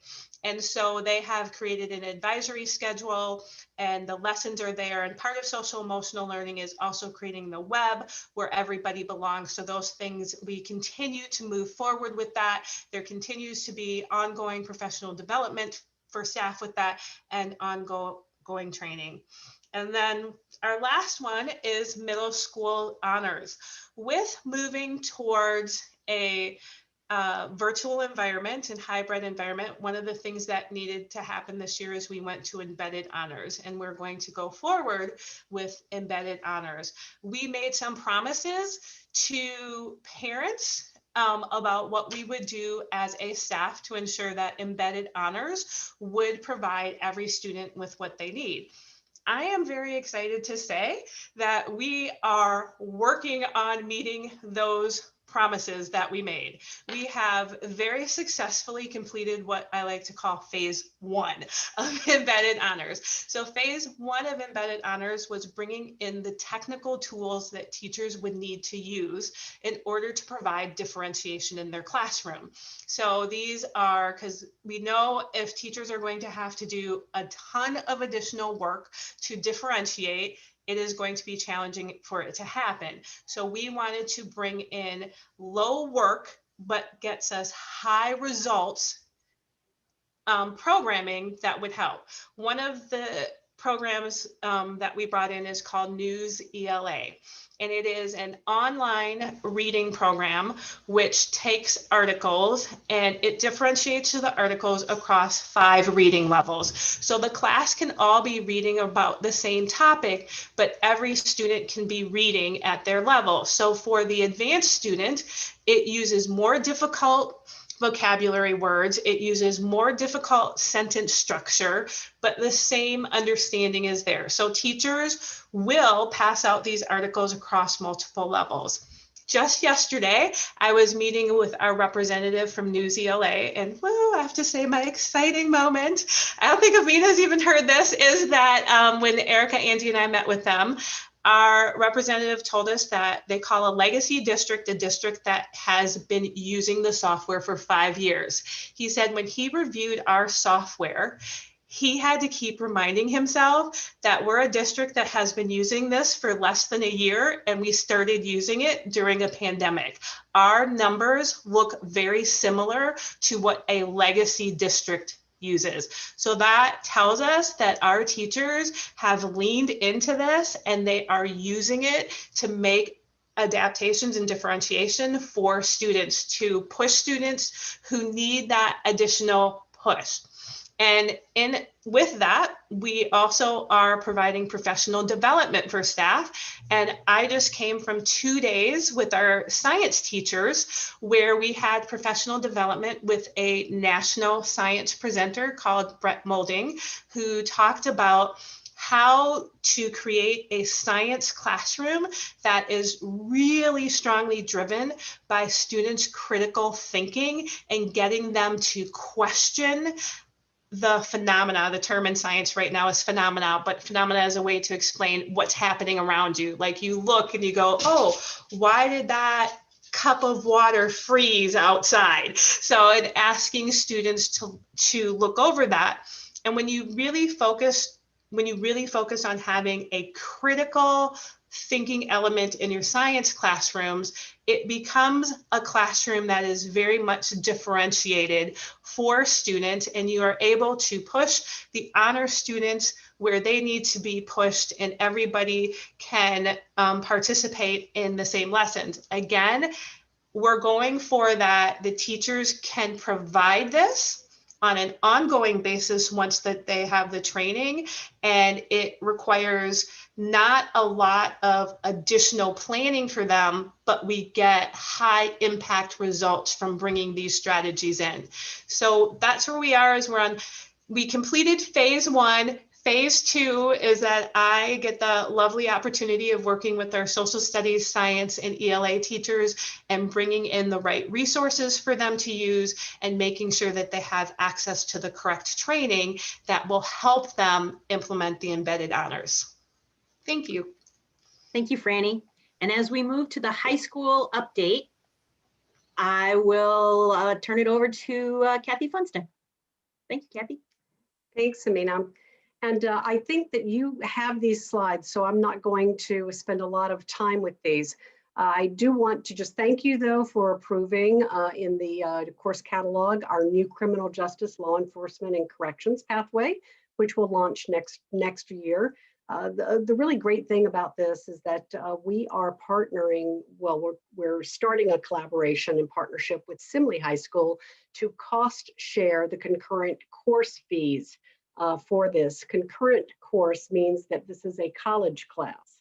And so if we share those costs with the other high school, it's just a great return on investment for our own programming, allowing our students to access college courses at a fraction of the cost that we would have paid.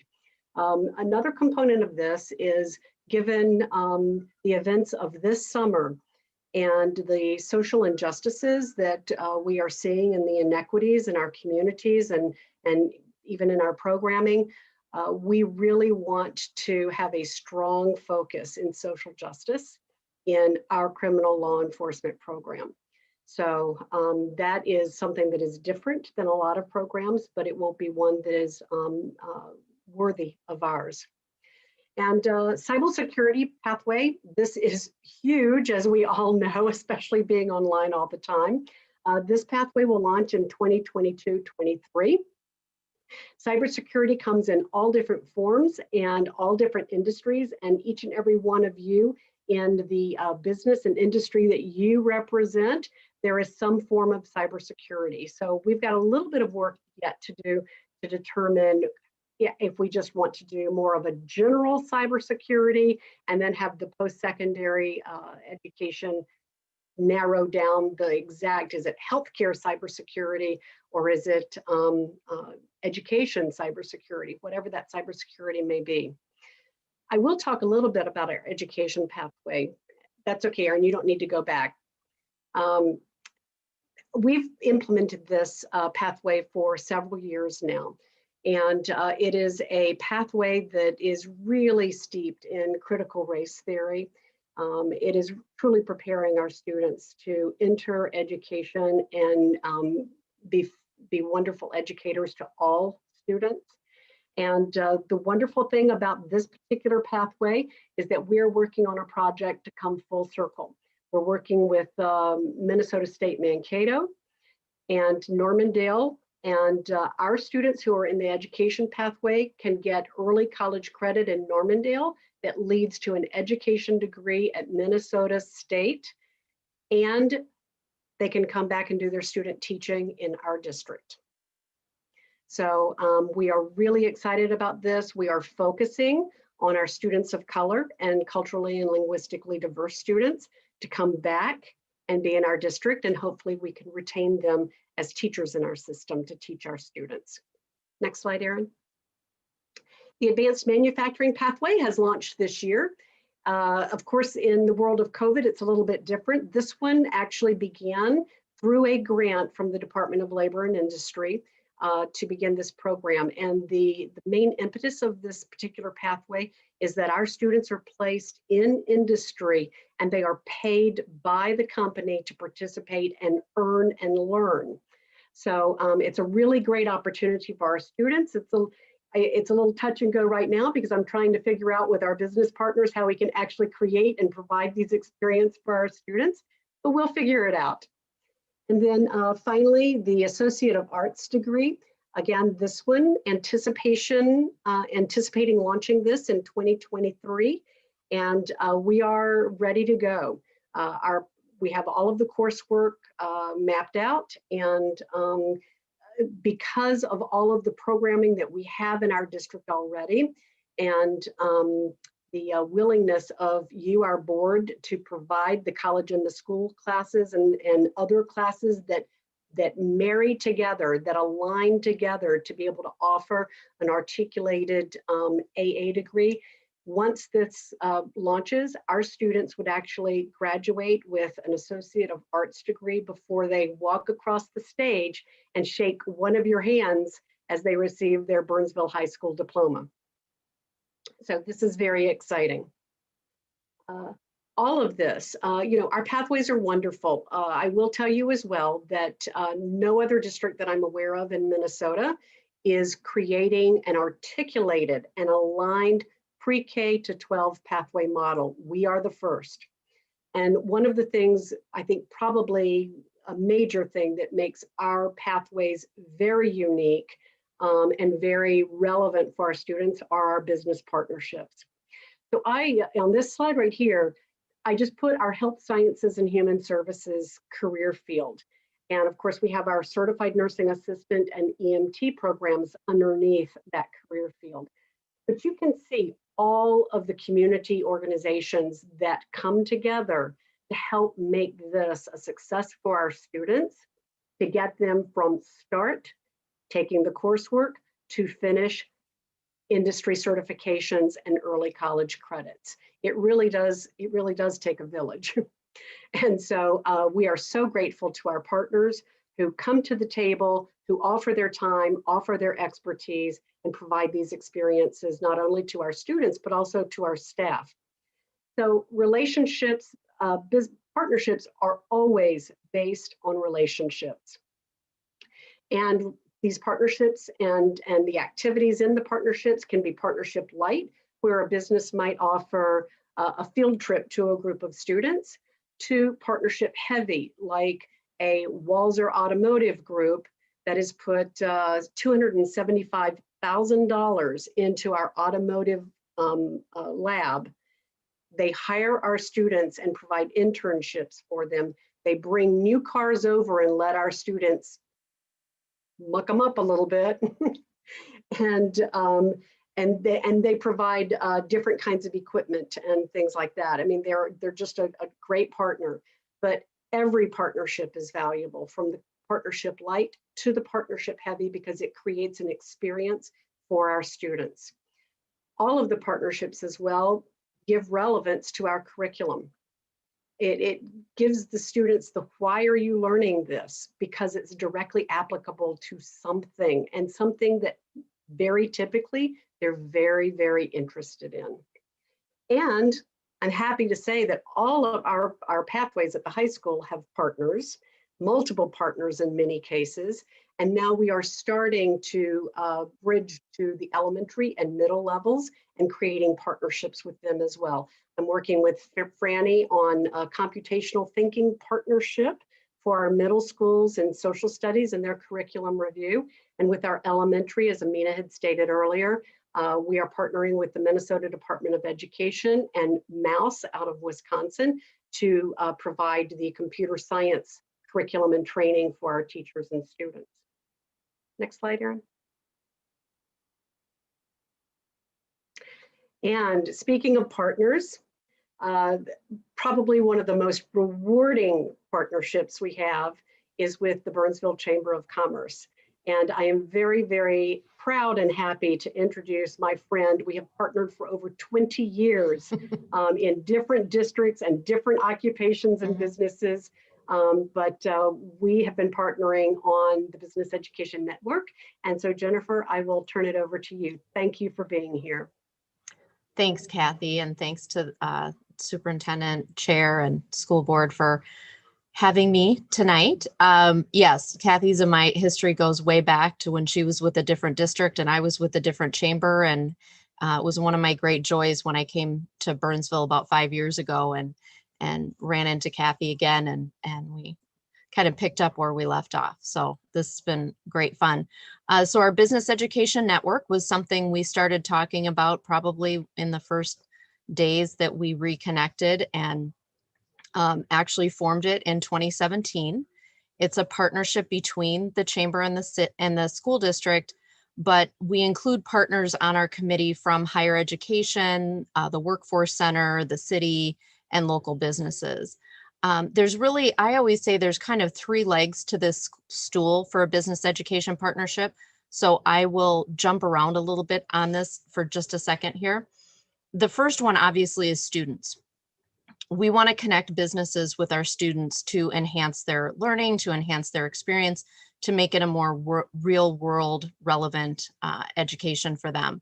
And so the first 3 here, the school district was already doing a career expo, and the chamber was able to come alongside and help recruit businesses to participate in this.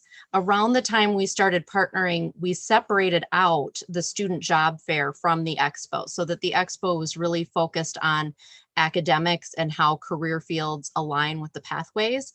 And then the student job fair is later in the spring, and it's really designed for kids who want and need jobs in the summer, and for employers to come in and connect with those students.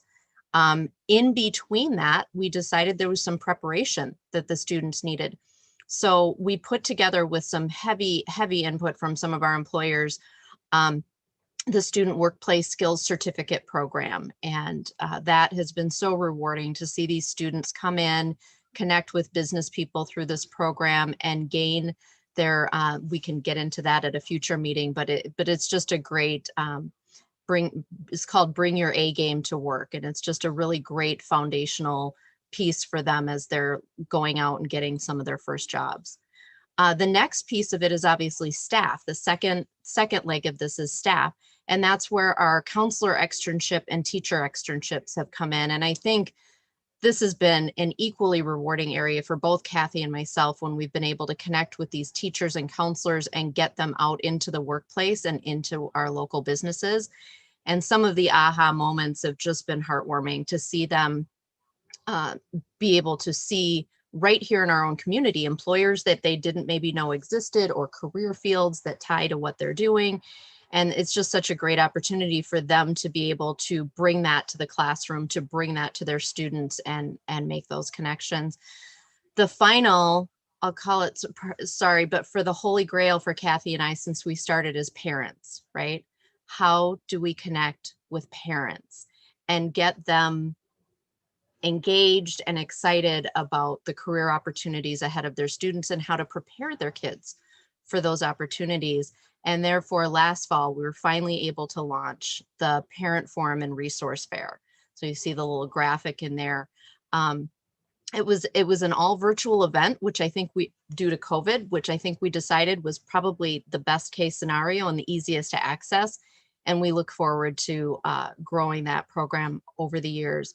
Also excited to say, once we got the Business Education Network up and running, we decided we wanted to do a State of the Schools program that sort of mirrored the State of the City program that we had. And we've really enjoyed working with staff and working with the superintendent on getting other business people who may not even be, involved in our Business Education Network, but get them into the schools and understanding what's happening and what the pathways and everything that you're doing is all about. So next slide. So that's a little bit of the history of where the Business Education Network is. Now, where are we today? Obviously, COVID put a little wrench in our plans in the 2020-2021 school year. It did actually give us an opportunity to kick off the Parent Forum and Resource Fair last October.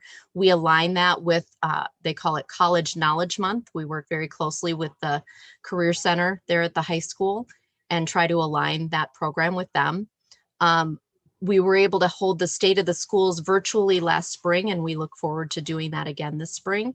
And then we're gearing up for a summer to bring back the Workplace Skills Certificate program, but this again will be in a virtual format since we can't do it safely in person at the moment, but we don't want to skip over this valuable program. Looking forward to 2021 and 2022 school year, we'll look forward to build on the Parent Forum and Resource Fair.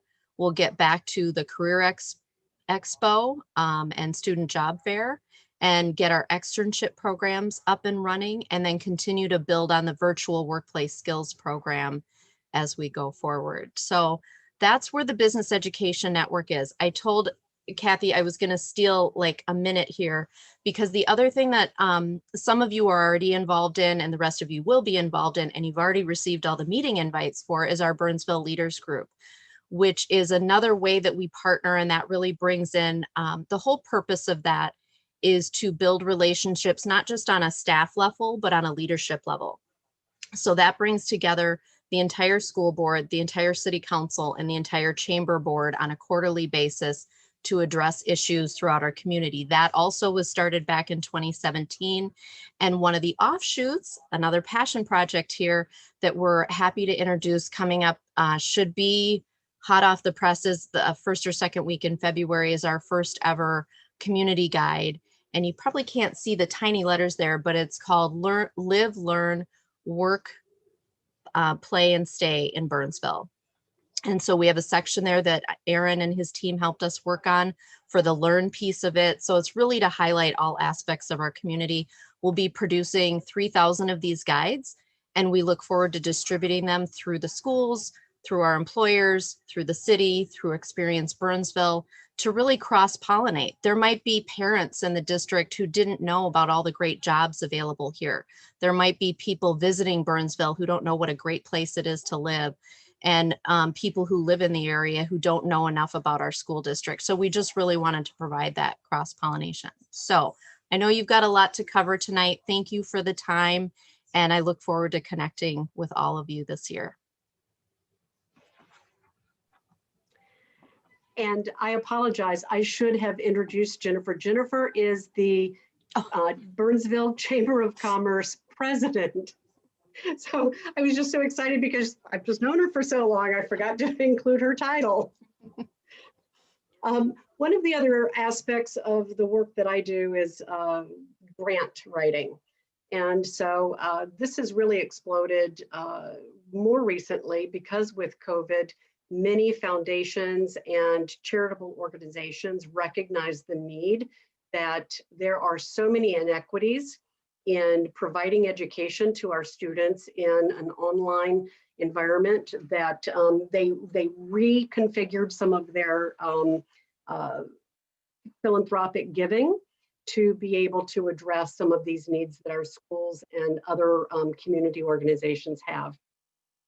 So as far as the grant writing process, because it is actually a process, there are hundreds and hundreds and hundreds of grants out there. And so really what I do is I put on my former director of teaching and learning hat, and I kind of marry that along with my certifications in national career pathways and my grant writing certificate. And I say, okay, out of all of these hundreds and hundreds of grants, what really looks like it might align with our mission, vision, and values. Because first and foremost, it doesn't make any difference how much money they're trying to give away. If it doesn't align with what our school board, our strategic roadmap, Dr. Battle, and the leadership team wants to do in this district, it doesn't make any difference. It just takes us off on another path. So that's really, really important. So out of all of these grants, I kind of do a good thorough look at what is a good fit. Sometimes it's very easy for me to just immediately recognize that it's a good fit. And then sometimes if it has different components to it, I might check in with Amina and say, you know, Amina, this has got a piece that really impacts teaching and learning. What do you think about this? Or I'm writing one right now in collaboration with Foundation 191 to support connectivity and devices through Connected in grant. And I'm working with Rachel Gorton on that one, along with Robbie Bunnell and John Christensen. So, you know, grants kind of have this relationship partnership thing that kind of goes all hand in glove with that as well. And so, you know, once we decide, yes, this grant seems to be a good fit, there's always a cold call that has to occur. Very rarely do you write a grant and submit it without ever contacting anyone from the grant organization. So it is a cold call. It is finding out more about the grant, talking about the project idea that we have, and then determining that fit. And again, creating that relationship. So much of what we do in education and probably in your work as well, all rely on relationships. It's where you build that trust. It's where you define mutual goals. And so you can create those communication channels that are beneficial. Anyone who has written grants knows that there's a lot of research that goes involved, a lot of data collection, making sure that it's nice to say that we're a fantastic district and, you know, we are the first ones to do something. But at the same time, they want to know numbers. They want to know how many of our students are in pathways, how many graduate with certificates, you know, how many are earning the college credits. So it is a numbers game, and providing that data is very important. So once we kind of get the idea, I work with the organization to determine, you know, is this a fit? I start gathering that information from the various departments and programs within our district. Then I start the writing process. And so I just get it down. As a matter of fact, tonight I just sent off a draft to Rachel and Foundation 191 so that they could review it because it's due on Tuesday. And, you know, getting that, is it saying what we want it to say? Is it representing our district in the very best way? And have I inadvertently misrepresented anything? So all of that's important for colleagues and departments and programs to check out before we actually submit those grants. The budget is developed along with that, and then we cross our fingers and pray that we are awarded the grant, and then that launches yet one more, that it does have to be implemented and that there are reporting components that go along with that. So I put in here an example, and this was one that we recently received. So this is the Universal Plus grant, and this is for our elementary gifted and talented and computer science program. So this really is a great launch to our elementary pathways. And when I'm thinking about those considerations, I'm not going to read through those for you because they're on the screen, but you can see that when I'm thinking about these grants, I need to make sure that they are checking off the things that we need for them to check off.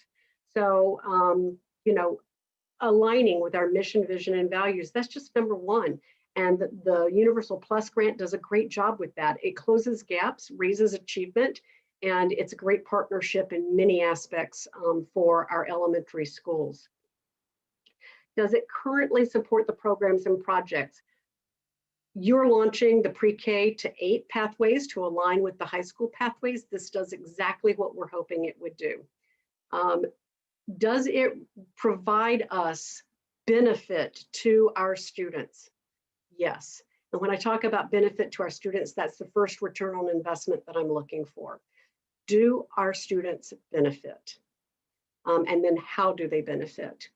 And we also need to make sure that we're using existing staff in existing roles, that we're not creating more work for people that doesn't currently fit within their job descriptions. And then it also needs to supplement the budget. In this particular grant, it's a grant of $232,000 over a 3-year period. And when Amina was talking about, ensuring that funding can support programs for sustainability, this is one that we can apply to if we deliver. And John is doing a great job managing this grant. If we deliver, we can apply and it will be awarded to us again for a 3-year period. So it's really a great grant. Oftentimes too, when you get a grant like with Minnesota Department of Education or with a certain foundation, you are likely to get another grant because they know you deliver on the grant, and they are happy to support your programs. Next slide, Erin.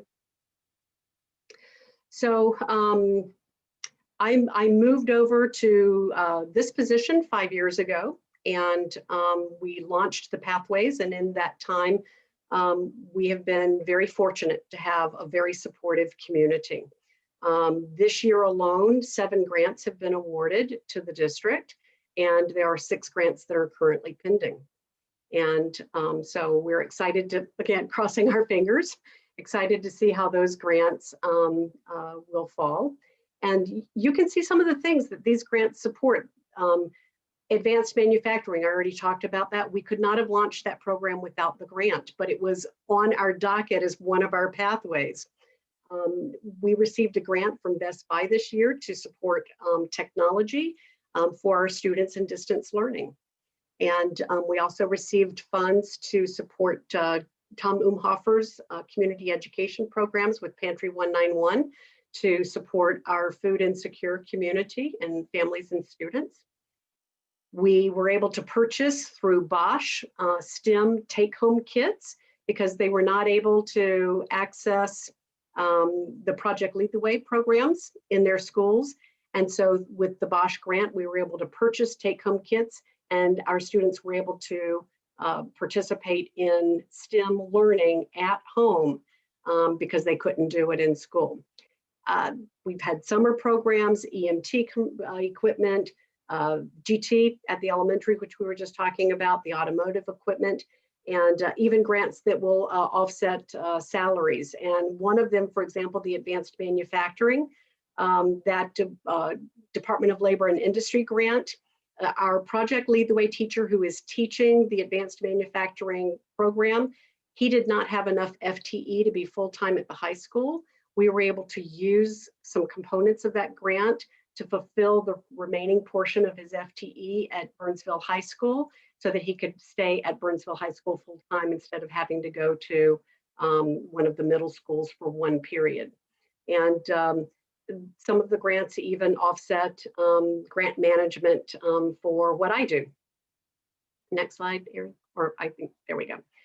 Now, grants are quantifiable, and then sometimes it's not so easy to quantify things like people's time, for example. It's a little difficult to quantify time, but these are some of the other relationships that we have with our community. So you can see that we've gotten school supplies for our elementary programs through Sleep in Heavenly Peace, 56, and there are more. I don't have the latest number, but 56 of our students who were sleeping multiple students to one bed or sleeping on the floor or on couches now have their own bed with mattresses and bedding. This is also a partnership that we're developing for our own high school construction students to build beds for the next round so that then more of our students can have beds. When our students were going back to school hybrid, there were a lot of restrictions. 1,200 water bottles, 100 Thanksgiving meals. One of our local organizations had made 800 cloth masks for our staff and students. One organization, as a matter of fact, February 1st, There will be a gift bag with meal coupons for all of our elementary staff waiting on their desks as they go back to school as a thank you for what they do for our students. And then over 300 of our families were able to participate in the Farm to Families meal boxes.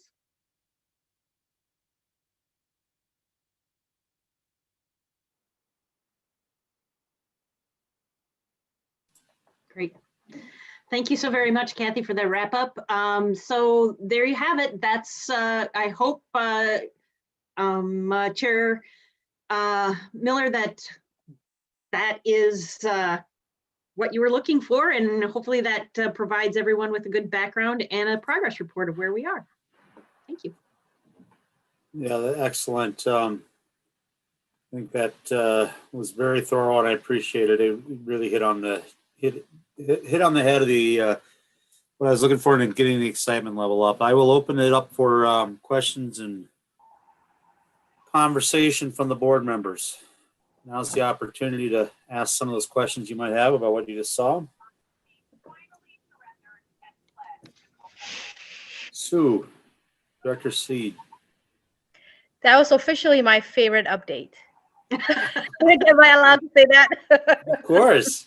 Although it might change, but I felt like saying, keep going, keep going.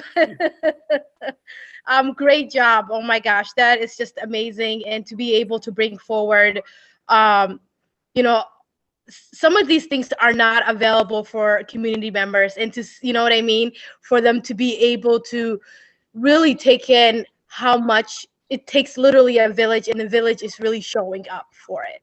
And when it comes to businesses, when it comes to, you know, community members making these cloth masks, things like that. And it's just, it brings a good feeling to the heart that we are a district that I think many want to copy, but, you know, I'm glad that we are doing what we're doing and seeing that update. Thank you. excellent. Tony, do you have your hand? Yes, I just also wanted to comment. I felt I needed to comment on what a very well done presentation that was. I knew very vaguely about pathways. I thought I knew. I found out that I did not know as much as I even thought I knew. So it was very good to be informed about this avenue. It's really great. Thank you so much for this presentation and your information. Thank you. Excellent. And just to say that it is a great partnership with Aaron and his staff in communications as they begin to take pieces of this information and smoosh it around so that it becomes a really smooshing, I don't know if that's the technical term for it, to really market this out so that our families understand what opportunities are available for their students and can begin to see the investment that they're making into the school district. And so I really appreciate Aaron and the team to help us get the word out. Excellent. Scott, you have your hand up. Yes, I just want to echo what my colleagues have said. And Sue, I chuckled when you said this is your favorite update that you've received because I often feel that way after Pathways updates. So yeah, I think it's one of the things that we offer that really differentiates us and helps our district stand out from virtually any other district. And I think the more we're able to get that message out into the community, the better things are going to be for us. I did want to just specifically comment that I was really especially impressed that I think the easy thing to do this year in light of the pandemic would have been to say, let's just put everything on hold and just figure out how to muddle through another year, and then we'll pick back up with the implementation of Pathways for next year. And I think instead, what I was really heartened to hear more about was how much work has gone in to keep moving it forward, even if it's not moving forward as quickly as perhaps we would all like, but that we're taking the opportunity, like in the middle schools, for example, to really rethink how we're delivering education to our students and using this horrible moment of opportunity to make the best lemonade we can out of it. So thank you for that. Abigail. Thank you. Yeah, I completely agree. Number one, that, you know, the communications department has been doing a great job with getting the news out, and they're going to continue to be challenged.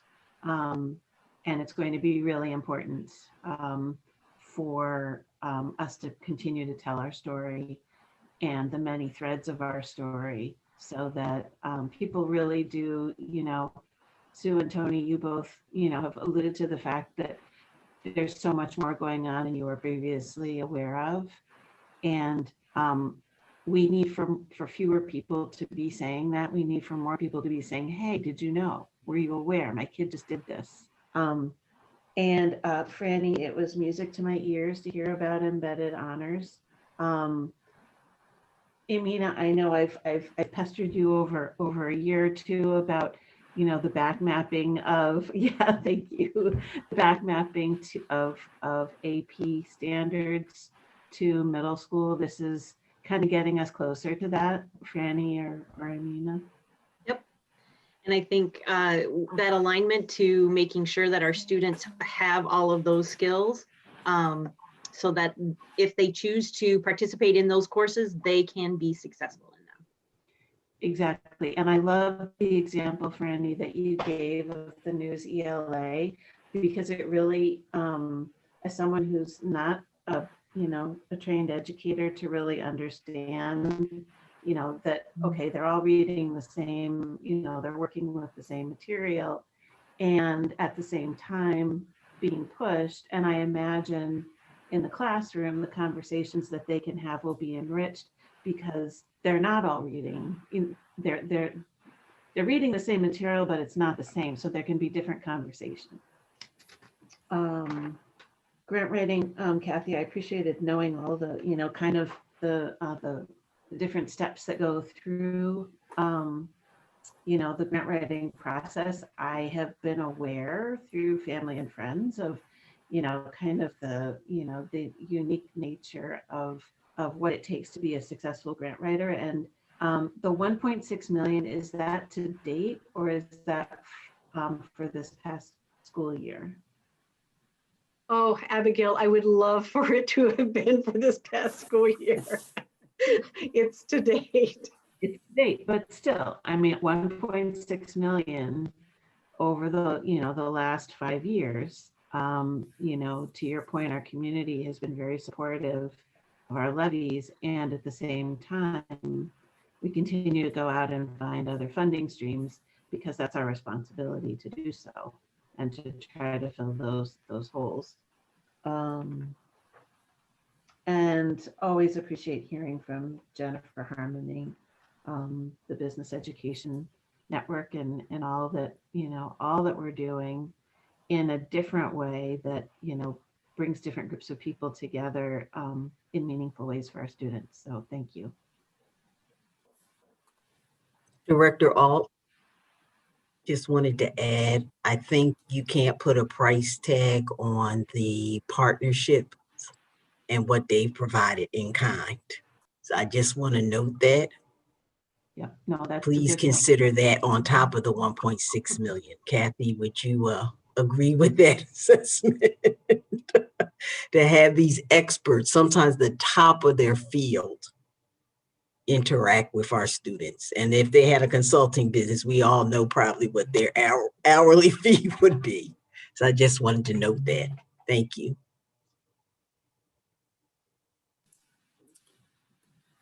Leslie, you have your hand up. Yes, kind of like everybody else has said, thank you very much for this information.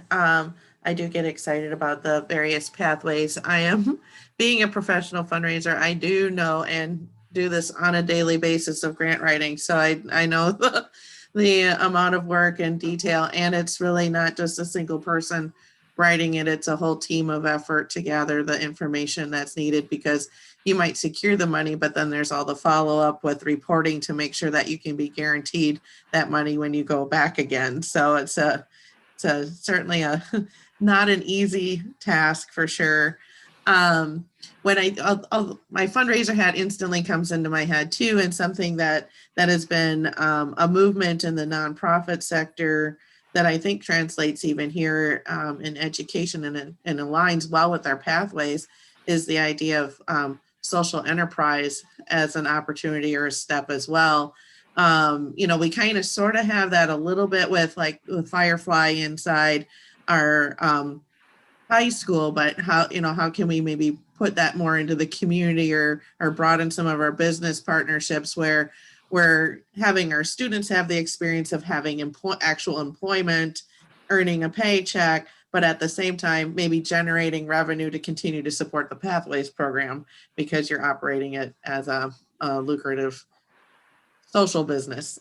And I think in addition to that, one of the career pathway in the 4 career pathways, one that we really are excited to begin working on in our elementary is that of entrepreneurship, and really allowing students to see themselves as innovators and creators, and utilizing the tools of today's economy and technologies to be entrepreneurs. And what is that language? And to really think about how do we make those connections for them, so even our youngest learners can learn how to innovate and create a message, a product, a passion that is marketable out in the community. Excellent. Any additional questions or comments for presenters? Well, thank you. This was, exactly what I was looking for, and I appreciate this a lot. I appreciate all the work that went into this. Couple of things towards the